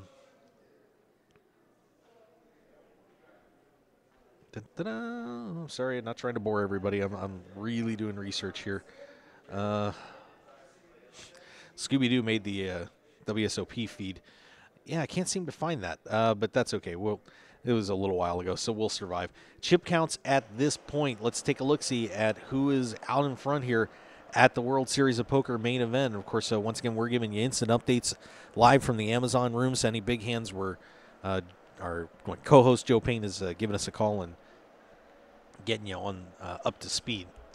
Chip leader Jorrit van Hoof out of Eindhoven, Netherlands. So the Dutchman, 28,240,000. Dan Sindelar in second, 21,430,000. Martijn Jacobsen in third, He's been right around the top 5 or 6 the whole way today. He is at $17,820,000. Mark Newhouse has now climbed back into 4th place after dipping down to around 6 or 7 million chips. Newhouse trying to reach the final table in back-to-back years here in the main event would be an unbelievable sight or feat if Newhouse can pull this off. He's at $16,780,000. Bruno Politano at $16,160,000. Felix Stevenson, the Norwegian, is at $15,220,000. Followed by Luis Velador, $14,360,000. Thomas Sarra Jr., $13,710,000. William Tonking, $11,580,000. Christopher Greaves, the bass fishing family man, at $10,475,000. William Papa Constantino at $9,925,000. Maximilian Seneft, $8,490,000. And Doni Larabe out of Spain is down to $8,140,000, but hanging in there. Craig McCorkle, the last Brit standing, is at $7,465,000. And Oscar Kemps, the other Dutchman in the field, got 2 of them here, doubled up, dropped, but he is at $5,070,000, trying to hang on and stay alive in this main event. So 15 players remaining as these guys are looking to try and get to the November 9 and play for a world championship. Let's see. We just had a little bit of an update. Kemp's picked up a few more chips, by the way, goes to 6.3. Velador, out that hand that Joe was just talking about, is now at $17,120,000. Let's see who else anybody else make a little push. Sarah drops down to 9.9, so that underdog story is now on the final table bubble. And otherwise, not too much of a change there. So those are your big jumpers. Politano is at 15-6.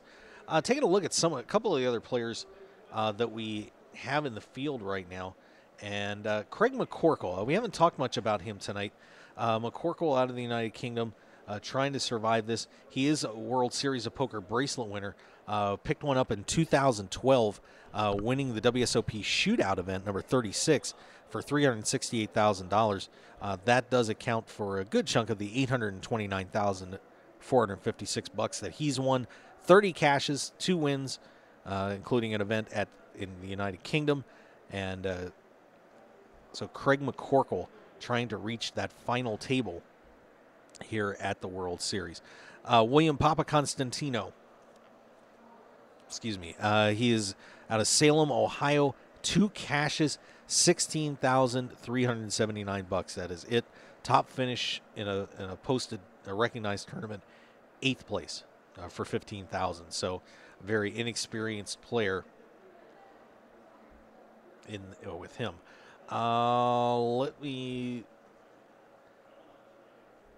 sorry. I'm looking for somebody here right now. Give me 1 second. We got to keep pulling this information for you. I swear to God, I'll find it. And of course, the chip leader. I haven't talked a whole lot about him tonight either.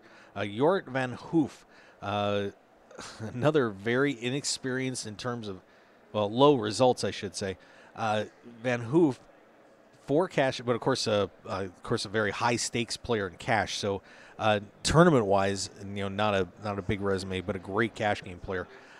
He with only $16,771, but of course not exactly a rookie. Top finish for him, a 2nd place in the 5th World Heads Up Championship Limit Hold'em event in 2005. $10,350. I guess that convinced him he should be playing cash. That's pretty funny. And I'm just trying to find one more person, and that would be Greaves.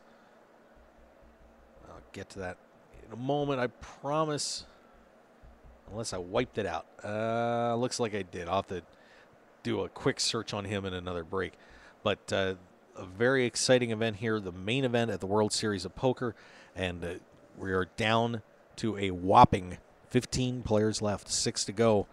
So just about a third of this field is going to be heading on to November 10th here at the Rio and the Penn and Teller Theater. And a lot of people, just in terms of the fan base, love to see Bruno Napolitano get through and bring a Brazilian rail to this championship. It is always a raucous group. As you can hear every time he's won a hand that we've had an instant update going on, it has been loud, loud, loud. So is Jor Van Hoof, your leader, 27,555,000. He's got about a 7 million chip lead on the rest of the pack at this point. Let's see, any new news coming in? Not really, so that's where we're holding right now. And, of course, we're going to be with you here all night until it's over.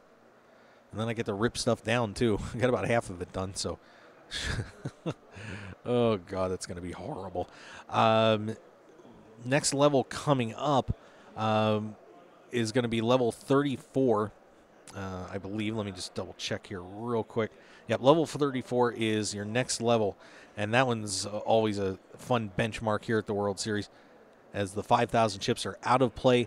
150,000, 300,000, 50,000 ante.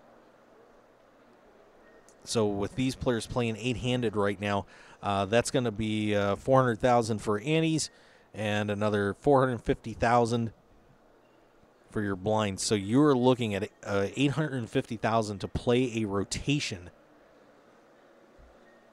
here in the main event. That is not cheap, kids. And let's see if anything else has come in on the updates real quick. But these guys, of course, with 850,000 that you're going to have to roll out there, these short stacks are really going to have to get going soon. I hate to see it turn into a shove fest, but unfortunately, we could be headed with that route with some of these guys. It's still 20 bigs deep. And of course, your M number, which to a point is just as, if not more important. A lot of these guys, looking at maybe Papa Constantino on down, are going to have M's of around 10 or less. So there's not much time left. But certainly, it wouldn't be the first time we've seen somebody fold their way to the final table. And you may end up seeing that. And, of course, looking at these table draws right now, Larabe short-stacked on the featured table. McCorkle short-stacked on the featured table. They are back-to-back, and they are trying to get through a wall of Mark Newhouse. Sara is now short-stacked, so Newhouse in the middle of that. And Politano actually behind Newhouse now. Politano is in pretty good shape, and now Newhouse is above him as well. Seneft short-stacked. Stevenson in decent shape. Velador up there. So four really short stacks are on this table, and Mark Newhouse may be able to take advantage of that. Same with Velador. On your other table, Papa Constantino is at 8. Kemps is in the bottom of the barrel right now. Graves is in the middle of the pack, as is Tonking, but still not very strong. But then you have your top 3 players in the chip counts are also all back to back on the secondary table. So wouldn't be. I tell you, I'd love to see ESPN kind of flip that and put the and take that featured table and put those guys on it. But once again, we are at 15 players remaining. The other issue, of course, coming up here is where the next elimination is going to take place. If we see it on the secondary table, somebody's going to have to get pulled off the featured table. And, obviously that, these guys a little bit since you've been playing so long against them. But, getting taken off there, changing the familiarity, changing your position on the table is going to be critical. And, if let's say another short stack goes over there, that's just another piece of meat maybe for Manhoof or Jacobson or Sindelar to pick off. So this is going to be a critical elimination to see who goes down because of the possible table move coming up. All right, and I'm Mark Hoke. Thank you for being with us tonight, guys. We're live here at the World Series of Poker main event, our marathon show. We've been on since 11:30 this morning. So we're, 9 hours into this thing? Minus a 1 hour break, so 8 hours on the air. Having a great time, and we want to thank you all for taking the time to tune in. We certainly do appreciate it.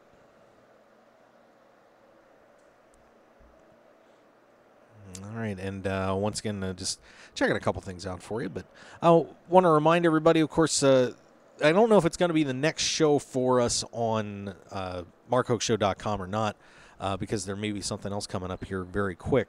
But, I got to get a little time off after all this. The CPT Summer Showdown, starting July 24th through August 3rd. We'd love to see you there. A $500,000 guarantee. Oh, wait, Joe Payne. Instant update coming up. Joe Payne, what do we have? Well, we had a hand here, not a big hand, but an interesting hand because the table's been playing kind of aggressive, but then with a lot of under-the-gun races. Max was under the gun and raced to 480, and Louis Valabor, who's been pretty much scooping about 50% of the pots over the last 45 minutes, called the under-the-gun race to 480. As you can hear, the Brazilian contingent behind me.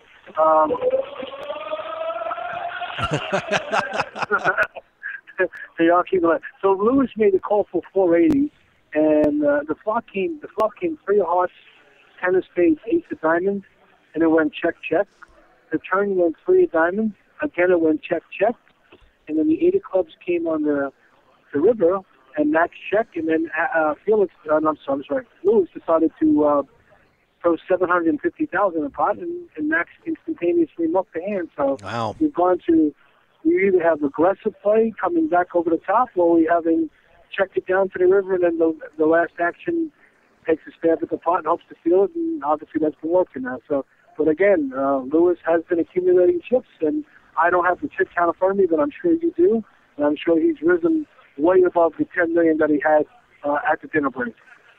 Yeah, last we have right now, I have it $17,120,000. Yep. So he's moved into fourth. He's increased the stack by over 70% since the dinner break, which is strong. And he again now has a stack that's November 9 month. All right. So all right, that's it from the final table. Not the final table, the feature table. We're almost at the final table. We're quite not there yet. We're getting there. Okay, we'll have another update coming up real shortly. Okay, thanks, Joe. All right, Joe Payne with another instant update from the Amazon room as we continue this battle for the World Championship. Of course, we'll be getting down to 9 players and coming back on November 10th here at the Penn and Teller Theater.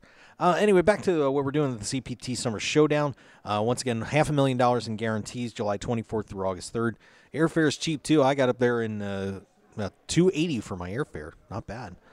So we'd love to have you join us at Gray Eagle Resort and Casino. Go to Canadian Poker Tour TV, CanadianPokerTour.tv, and we will be more than happy to have you join us there. Of course, we'll be broadcasting live July 31st through August 3rd for the high roller and the main event. Pretty excited about that one. All right. Oh, my. And this is going to be the point where Marky's going to start getting a little tired, but that's okay. I don't mind. It's the World Series of Poker, man. This is what it's all about. It's our Super Bowl. It's our prime production, and when everybody else is out of the building getting drunk and giving up because they can't handle it, we're here. Because that's how you do it, kids. You don't come in here and start, and then right when you get to the end, give it up. That's lame.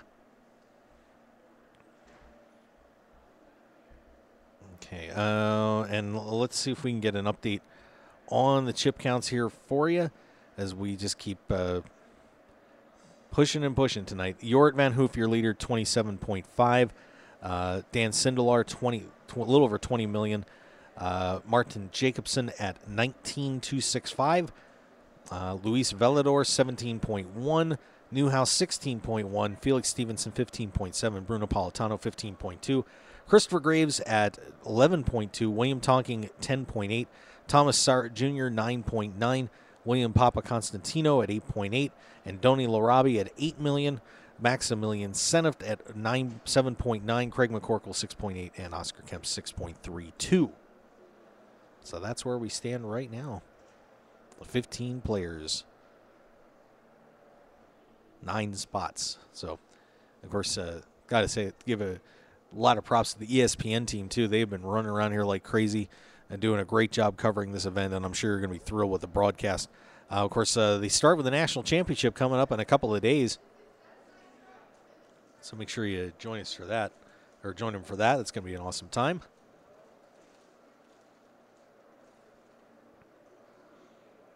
All right, and of course, we got Joe on the inside of the building as well. Man, I interrupted that commercial break too. I feel kind of bad. Let's take a look at the Twitters real quick just to see if anybody's having some fun out there, other than somebody putting up some chocolate fudge brownies. That's not fair. Let's see. Somebody going crazy about stealing the blinds. I don't even gonna play the video there.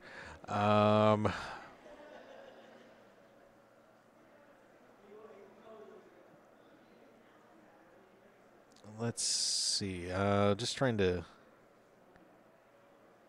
Oh, and did Kara Scott get in the Brazilian rail? Did she do it? I think she did. She did. Kara getting into the Brazilian rail with the freaky-haired afro green and yellow guy. Poor Kara. It never fails. Let's see who else we have here. Like I said, just looking at it. Yep, I think we're going to stop on that. Oh, man. I'll tell you what. It has been an amazing World Series. And, of course, we had so many different bracelet winners and a lot of guys stepping up, finally winning their first bracelet. And, some players like Davide Katai and Vanessa Selpst winning their third bracelet. And Joe Payne, instant update. Here we go. Let's check it out. Joe! We got a big hand. When I say big hand, we got a big hand. We got two players and all in a call here. All right. It's between Tom and Felix. We have Felix has ace, king of spades, and Tom has king of diamonds, queen of hearts. And we're going to the flop. They're rolling. They're rolling with either one of them rolling without a pair for a huge pot. Okay, so it was ace king against ace king of spades against king of diamonds, queen of hearts. Okay, so and Felix has got the ace king of spades, and this is all pre-flop and a lot of money in the pot. All right, so Stevenson ahead right now. It was $9 million in the pot before they pushed all in. Wow. So it's probably going to be the biggest pot of the day as of now. I'm sure we'll see pots bigger than that, but this is a pretty big pot. And I say we went from the check hand to raise the hand started out with Mark Newhouse opening up to raise 500. Bruno made the call when it came back to Felix in the small blind. He re-raised a 2.2, and Thomas re-raised a 6.75 when it came back. The flop comes ace of spades, nine of spades, ace of clubs. A huge flop for Felix, as he has top pair and a redraw to the nut flush. Wow. Oh, unbelievable. The turn is a seven of hearts, no help, and he's drawing pretty slim. He's actually, all right. Thomas, okay, so we have Thomas Starr has been eliminated. The king queen. All right. So wow, that was a huge flop to Felix. All right. The thing continues to life typically was that's one step closer for Bruno to the November 9. There you go. Yeah, but now Felix has got a pretty big chip count going on too now. So that's it from the main table. We finally had some fireworks, and we lost the playoff. All right, so that should put Stevenson up around $24 million, and yep. And unfortunately, the underdog story of Thomas Sarra Jr. comes to a close here at the World Series of Poker as he eliminated in 15th place. So the rookie has unfortunately got in there with a king queen and did not happen. So congratulations. You got to give Thomas some credit there for pushing a lot of chips in against a re-raise to him at $2.2 million. He popped it back to $6.7 million, and then he moved all in, and it was an easy call, I guess. I don't know about an easy call, but it was a very wise call when they turned their hands over. And the flop was incredible for Felix. I don't think you could have asked for a better flop than that. All right, so that'll do it for Thomas Sarra Jr. All right, Joe, thanks for calling in, man. Appreciate it. All righty. There you go. So we have another elimination. Thomas Sarra Jr. is out. in 15th place here at the World Series of Poker. But a big congratulations to him. I'll tell you what, for a guy with a lack of experience that he had, what an incredible run here in the 2014 main event. But certainly a story lost for sure. But no matter what, you've got to respect the guy for doing what he just did tonight and over this 7 days. But unfortunately, he is history. And now Felix Stevenson. Could he have just locked up a spot in the November 9? I mean, you have to start thinking about that now. These guys putting in getting up to $24 million. That's enough.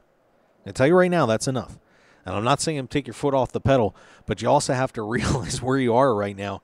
And, of course, we saw a lot of players going crazy with 12 and 13 handed last year, and would not like to see that again.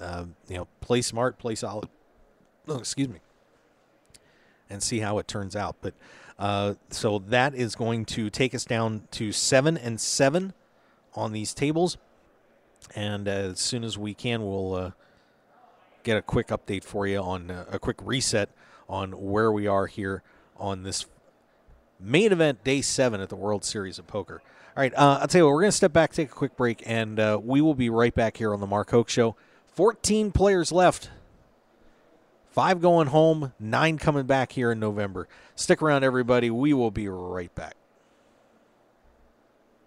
RunGoodGear.com is one of poker's premier online stores for apparel. Their mission is to provide poker players with stylish and comfortable clothes for their daily grind. You've probably seen Run Good Gear at the World Series of Poker through Run Good Poker Pro Rob Salaburo, or around the country through the WSOP circuit. Today, RunGoodGear.com is the place to go to gear up for the poker felt. So go there now with the promo code HOKE, that's HOKE, for 10% off your entire online purchase. Remember Hoke. Now go gear up.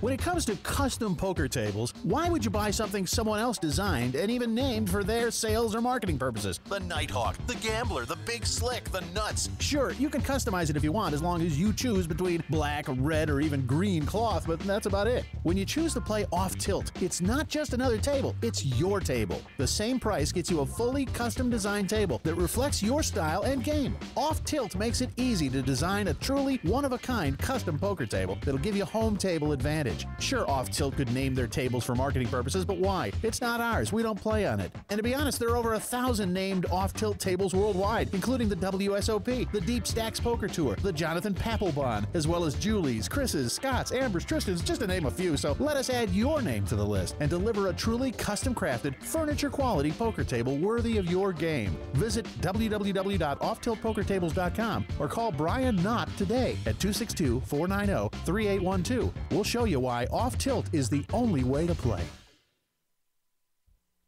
Sports bettors, tired of getting beat every week at your sportsbook? It's time to stop guessing and start winning.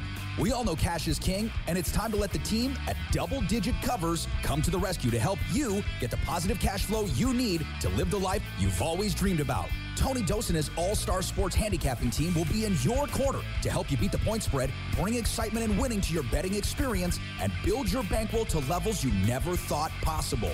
Get free winning sports information at DoubleDigitCovers.com. Stop guessing and start winning today at DoubleDigitCovers.com. Call now for today's free winner. 1-855-489-2700. That's 1-855-489-2700. At Team Poker Joker, we build innovative, high-performance, poker-focused apparel designed to keep you cool and calm in tough situations. Wait, no we don't. We've just got a cool brand representing the suits of this beautiful game called poker. Our gear won't make you better, but it will keep a smile on your face. So don't be so serious and show you know how to have fun. Get your Poker Joker gear today at TeamPokerJoker.com. Grin and win today at TeamPokerJoker.com. 9 poker players on a dramatic path to glory with unbelievable twists and turns that will keep you on the edge of your seat. It's the Final 9 comic from Room 110 Publishing.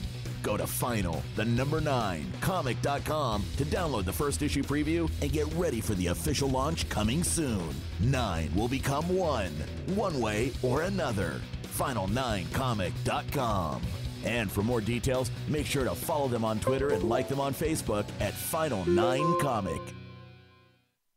The heat is on. Whether you're in the hot seat of a major poker tournament or just dealing with everyday life, stay cool with a brand new Arctic Blue cooling towel. Just wet your reusable and durable Arctic Blue cooling towel in cold water, and you'll have instant cooling relief at your fingertips for up to 5 hours. The towel is lightweight and pliable, so you can keep it handy no matter where you are. Plus, it's absorbent enough to make sure you and your clothes stay dry while you stay cool. No need to sweat it out, no matter what you're doing, when you have an Arctic Blue cooling towel handy. So get the same cooling towel used by professional athletes, poker players, first responders, physical therapists, U.S. automakers, and even reality TV stars. So what are you waiting for? Visit them today at arcticblu.com and pick yours up today.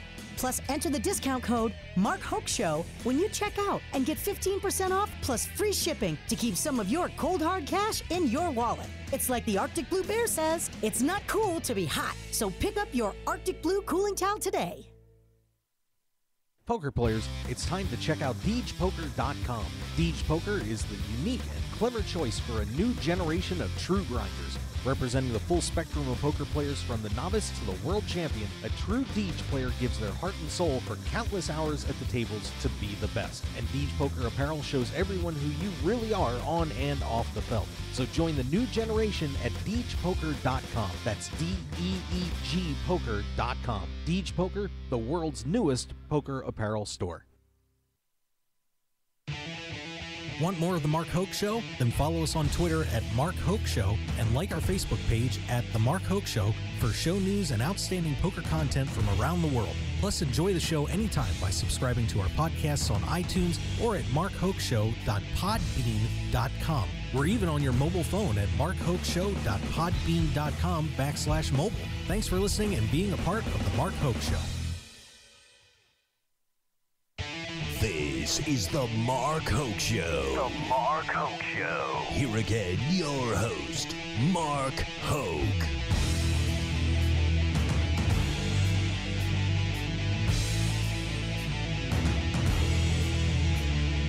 I've got the camera backed up. We had Dutch Boyd and Chris Conrad over here. So I know there's some empty space, but hey, so I had Arctic Blue cooling towels, the grindettes, and double-digit covers. That's a winner. Hey, I also wanted to thank one of our new sponsors, Deege Poker. That's right, Deege Poker. Brand new poker apparel company. You're going to absolutely love them. Make sure you guys check them out. DEEGpoker.com. That stands for degenerate. Not like Tarina here. She's not a degenerate. At least. You don't know me. Oh, the night is still young. Well, let's get her in here and say hi, of course, from Enjoy E-Cigs. What? Well, we're just going to talk. Let me lead this time. So you've been the dance leader on these great pieces you guys have been putting together with Enjoy. Well, now you're in my home. What are you drinking tonight, by the way? This is a blueberry vodka with soda. That sounds damned good, actually. I'll get you one. Oh, I love you. Oh, that's so great. Okay. So how are things going with Enjoy? I know it's been very interesting with everybody, talking about Enjoy now out here with. It's a little different product that everybody's used to seeing sponsored at the World Series. So what's it been like for you guys? It's been a lot of fun. This was my first time actually trying the products, and I'm not a vapor, I'm not a smoker, but I love them. Wow. I love them. They taste really good. I've never smoked anything in my life. Good for you. Yeah. I'm glad. Yeah, so I'm other than meat. Ribs and things like that. Oh, okay. I've done that. Say, wow, you get freaky. Well, no, you Matt? Oh my God! No, this is gonna be fun. You have to hang out with me the rest of the night. Okay, fair enough. But I do have to admit I did have a little grudge at the beginning when you guys showed up. Why? Do you know why? No. Because you put your booth here. Remember that? What did I put here? You guys had a booth here. I had to move. Yeah. Oh, really? I had to move all this stuff down to Brasilia. That made me very sad. Wow, that's not fair. It hurt. That's not right. Well, you guys paid for it, though, so I get it. Oh, hey, hang on just a second, because we have an update coming in from Joe Payne, who's live in the Amazon room, giving us all these great hands going on. And well, we just lost him, so we'll probably get Joe back on in a second.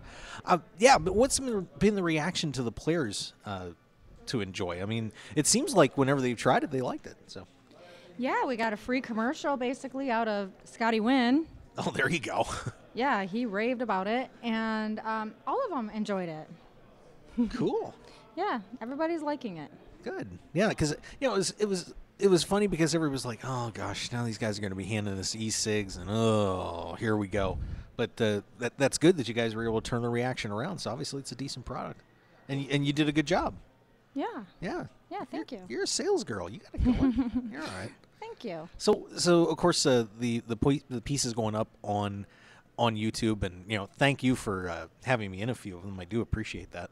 No, you were a lifesaver. Thank you for doing it. Really? Yeah, you were a great part of it. Oh. Thank you. No, you're welcome. Honestly. Okay. I appreciate it. All right, Joe's calling now. Let's get Joe on here and see what's going on in the Amazon room real quick. Joe, what do we have?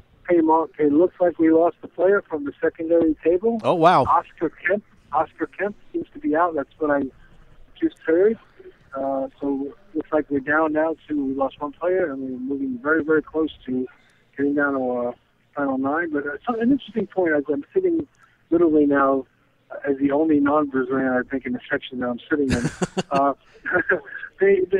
this crowd has been chanting Foster for the longest time. So in one of the lulls in between the hand, I leaned in and said, what is this Spanish word that you're chanting? What does that mean, Foster or Foster? And I found out that Bruno's real name in Brazil is just Bruno Foster. It's Bruno Foster Palatano, but he doesn't really use his last name in Brazil. He's known as Bruno Foster, and that's why the crowd is chanting what they're chanting. At first I thought it was Foster, but it's Foster, but with the Brazilian accent it sounds that. But so he's really known as Bruno Foster in Brazil. Well, that's so good. This is something sitting among the Brazilians I've learned. Next thing I'll be going to a Brazilian steakhouse at the end of the night too. So. Oh, that sounds good. That sounds real good. Do you want to go? So keep in mind, we may go with the Brazilian crowd after this is over tonight, especially if Bruno makes the final 9. So just an update. Oscar Kemp is out, and we move closer to the final 9. Okay. Well, that sounds great. By the way, Joe, just to give you a warning, they speak Portuguese in Brazil. What's that? They speak Portuguese in Brazil. It's Portuguese. Yeah, okay. It's Portuguese. So, I don't want to get you in trouble in there because you say Spanish and then you say you're Italian and you're going to get your ass kicked. I'm always in trouble, so it wouldn't make a difference. Fair enough. All right, buddy. Take care. All right. Thanks a lot. Well, we have another player down, Oscar Kemps, who've been riding that short stack for quite a while, has been eliminated here at the World Series of Poker main event, and that means we are down to 13 players. It means we're 4 players from going home. Yes. Or something. I don't know. Yeah. We'll figure it out. So Bruno's still in, huh? He is. Wow. And he's got the crowd in there, too. Yeah, I could hear them, but I wasn't sure who they were chanting for. Oh, yeah. It's always Brazilians. They're crazy. They get nutsy cuckoo. Yeah. I like the Brazilian steakhouse idea, though. Yeah, I'm actually a vegetarian, but... They have a good veggie. They have the veggie bars in there. Yeah. I like the side dishes, potatoes and, whatever else. I don't know, green beans. I love it. That's great. So once again, 13 players remaining. So 2 quick eliminations. So all of a sudden, now we've got a very interesting spot with 3 huge stacks and 3 players sitting here with not a lot of chips. So this could get really ugly over on that secondary table until we get somebody moved over. But, yeah, so 13 left, 4 to go, and that means we all get to work. Who's the chip leader? The chip leader right now, that would be Jorat van Hoof. From where? He's from the Netherlands. Oh, okay. Where are you from, by the way? What's your nationality? I'm Italian. Oh, okay. Yep. I knew you had. It sounded like you had a little something in there. Yep. Cool. Well, Joe Payne's Italian too, so I'm used to putting up with the Italians. It's all right. We're fun. Yeah, obviously. Drinking blueberry vodka, that's not bad. Felix Stevenson, of course, with that huge hand that we talked about where he knocked out Thomas Sara Jr., has gone into second place. So the Norwegian is now at 27,860. And we have a Swede up here. So all of a sudden, Scandinavia is taking over the World Series of Poker main event. Martine Jacobson at $20,285,000. Dan Sindelar at 19. Velador at 17.6. Newhouse is at 16.8. Of course, he's chasing history right now, trying to reach the final table for back-to-back years. That's an unbelievable feat. You think he's going to do it? I think so. It's looking pretty good right now. I really can't see him blowing that chip count. Hopefully not. I know you're new to poker though, so it's super new. Yeah. But I want to know, if you got the chance to play, would you be scared shitless right now? At this point, how do you think you would handle it? It would be tough. It would be hard not to start thinking about being someone that follows the game so tightly and poker history, knowing how close you are to becoming a world champion, and so few people could ever do this. It's not like a team sport where there's 52 guys on your team. It's one person every year. I think I'd be getting a little bit nervous, just a tad. But the nice thing is I have so many people around me that I know. I mean, my rail would probably be huge. I would hope. Yeah. I would hope. Anyway. Yeah, I think it would be fine for you. Yeah. I love to play poker, and I used to play a lot of tournaments. Oh, yeah? Mm-hmm. But I'm going to admit this. I'm easily bullied out of hands. Oh, okay. I'm easily intimidated, especially if I'm playing at swing that over just a little bit. At an area or a casino where everybody knows each other. Mm-hmm. Come on, that's intimidating. Yeah. Don't you think? Oh, yeah. Yeah. So I gave it up. I'm too intimidated. Well, see, you gotta work a little harder and get past that. I just need to do more house tournaments. That helps. Get me back into it.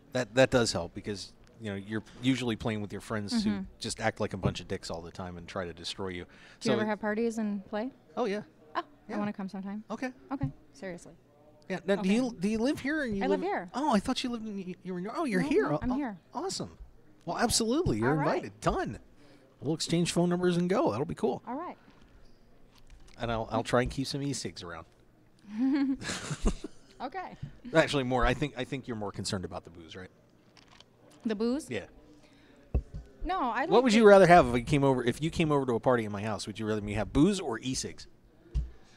You could be honest answer. Then enjoy's not listening too much. Well, I personally prefer booze, maybe, Okay. but I do enjoy. That was I good. do. That was good. See, you got it going there. So what other than doing these pieces, what is your role with Enjoy? I mean, do you have any other functions that you do with them, or? No, it was just freelance. Okay. Yep. Asked to host these videos. So you're doing modeling and broadcasting, stuff like that? Right. Awesome. Yep. Yeah, very cool. So if you need a sidekick. Oh, anytime. Anytime. All right. Great. Well, I got to tell you, I mean, it's been interesting having Enjoy out here at the World Series, a great new sponsor, and you're welcome to hang around as long as you want. I'm not going to throw you out of here. I mean, that would be stupid of me. I think my viewers would probably get mad at me too. Okay. They would. The last time, I had a girl here who was a ring girl for the World Series of Fighting, and when she had to leave, everybody just said, "Mark, you're an asshole. Pay her, stay, do something." So I got to make my listeners happy. It's important. So are you saying you want me to be quiet now so you can talk about yourself? Oh, okay. No. I'm just saying, please don't go. Oh, I have nothing to do until we do what we're going to do later. Okay. So, okay. We're just to clarify, we're doing another piece for Enjoy. Yes.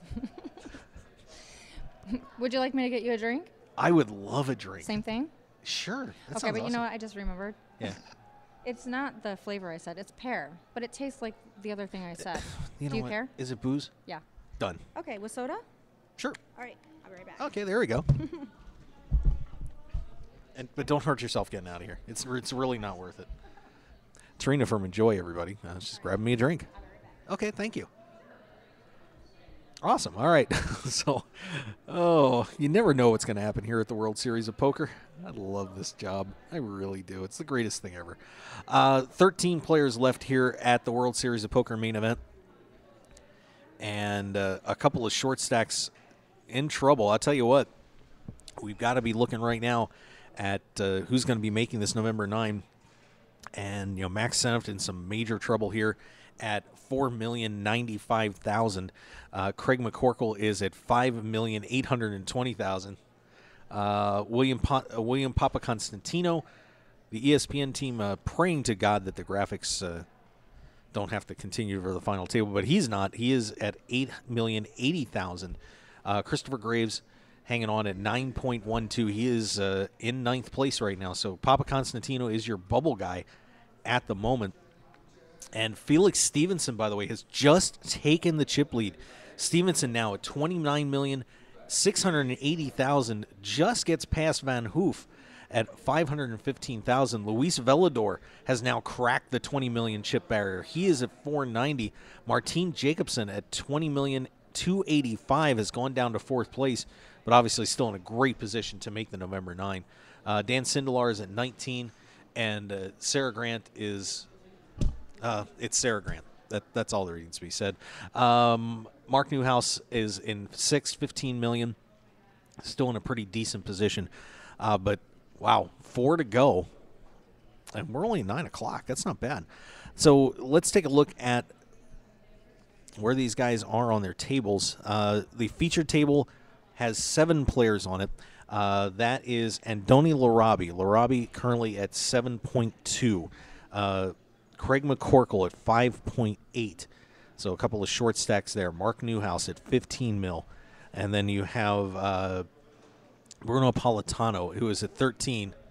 It's rocking at the mothership. Yeah, I got a guy in there. I know, it's crazy. Politano at 13. Max Seneft is at $4 million. And then you have Stevenson, let's see, Felix Stevenson now at $29 million, and Velador at 20. So an interesting spot there. Stevenson and Velador, a great chance to be. Seneft is going to have a hard time making a raise, and the Larabi and McCorkle are in a very bad spot as well because they may be getting raised like crazy. Oh, that looks beautiful. Not as beautiful as you, but it looks beautiful. Thank you. Thank you. On the secondary table right now, Papaconstantino is at $8 million. Just about even, and I think we're hearing some noise coming up from in there. Graves is at 9.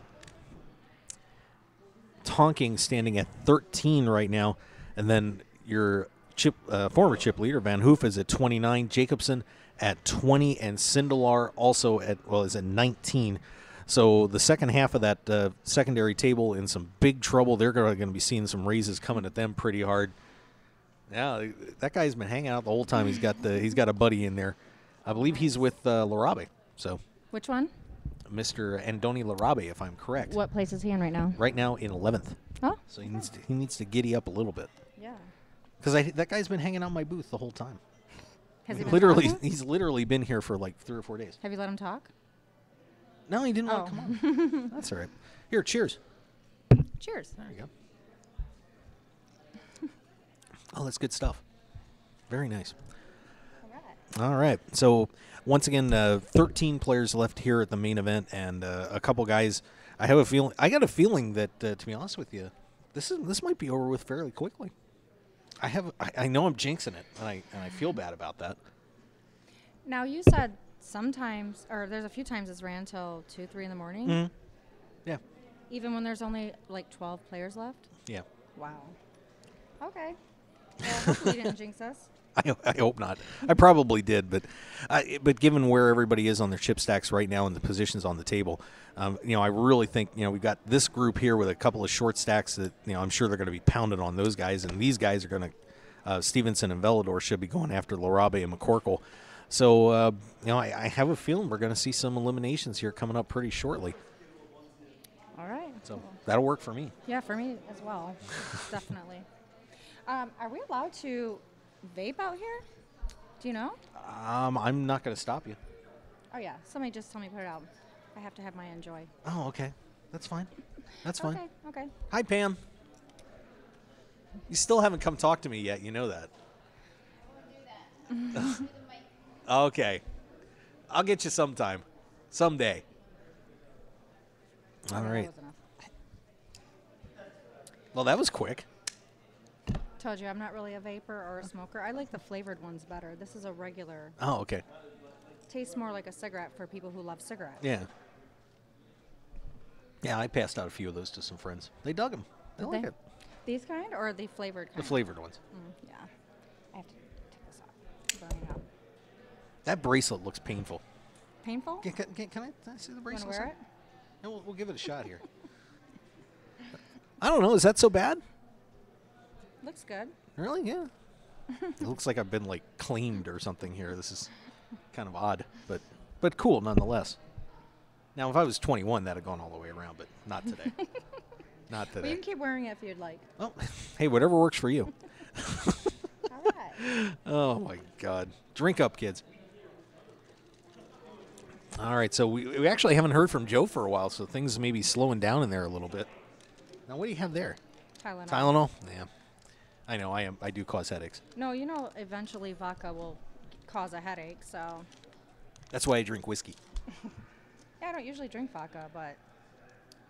So what got you going on vodka tonight? Nothing looked good that they had at the bar. So. Okay. That's it. Okay, good. This is fun. I'm loving this. This is a great time. Of course, we're live here on the Mark Hoke Show. Of course, here at the World Series of Poker main event, Day 7. We are 4 players away from going home, at least until November. You're going to be back in November for the November 9? I'm not sure if Enjoy will be back or not. I don't know. Well, you can come in with me. Yeah. Can I? Yeah. Okay. Deal. Cool. We're here. We're here. There you go. Deal. Done.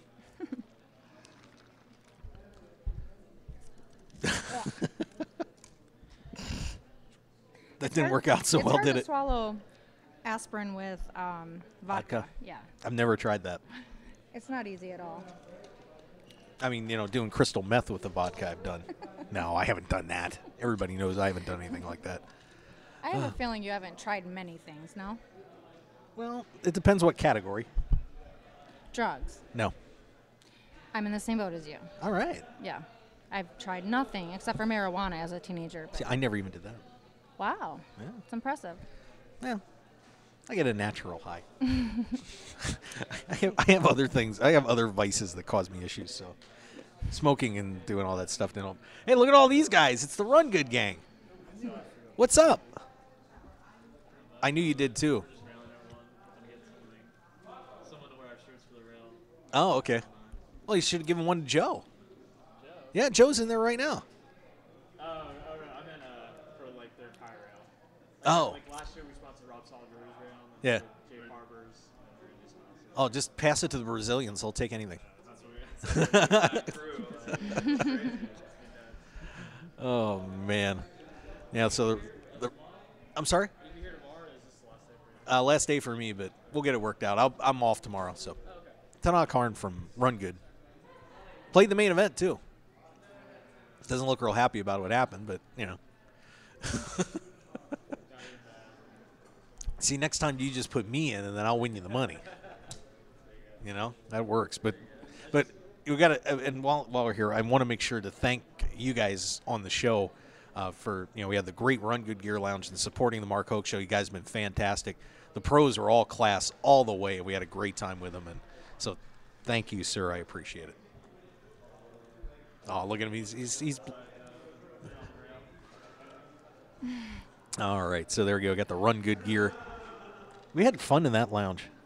You should have been in the lounge more. What lounge? The lounge I had right next to that was the next section over there. That was us too. Oh. The Run Good Gear Lounge. We still have the couch here, but that's going out of here tonight. Were you broadcasting from right there? No, I was broadcasting here. No, but we had a What were you doing lounge in the area. lounge? Yeah, we had the lounge Just area. hanging? Yeah. Oh, okay. Just hanging. Yeah. A lot of fun. Now what are you digging for? This is exciting. We're getting into your A purse. Starburst. You want one? I'm okay, but I've got some M&Ms over here. They've been kind of keeping me hanging on. I'm craving sugary things right now. Can't help it. No, there's nothing wrong with that. Okay. All right. Well, we're all goofing around here so bad. This isn't even funny. We should get back to the World Series. Oh, sorry. What's up, Tanakh? I'd have to look and see what they took. Okay. They might have grabbed them, actually. God, that would suck because I wanted to leave that case for you here. It's not, the case isn't there? They took it. All right. Of course. I've got Mark Ho Show shirts here. Okay. Yeah, they're in that case. Unfortunately, I've got those cooling towels on top. If you want a couple cooling towels, you can have those.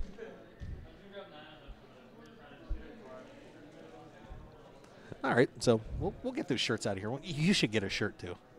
I will. But can I have a cooling towel as well? Yeah, I'll give you a right. cooling towel. All right. Done. I'll support your shirt. Fantastic. Okay, back to the World Series now that we're all goofing around here.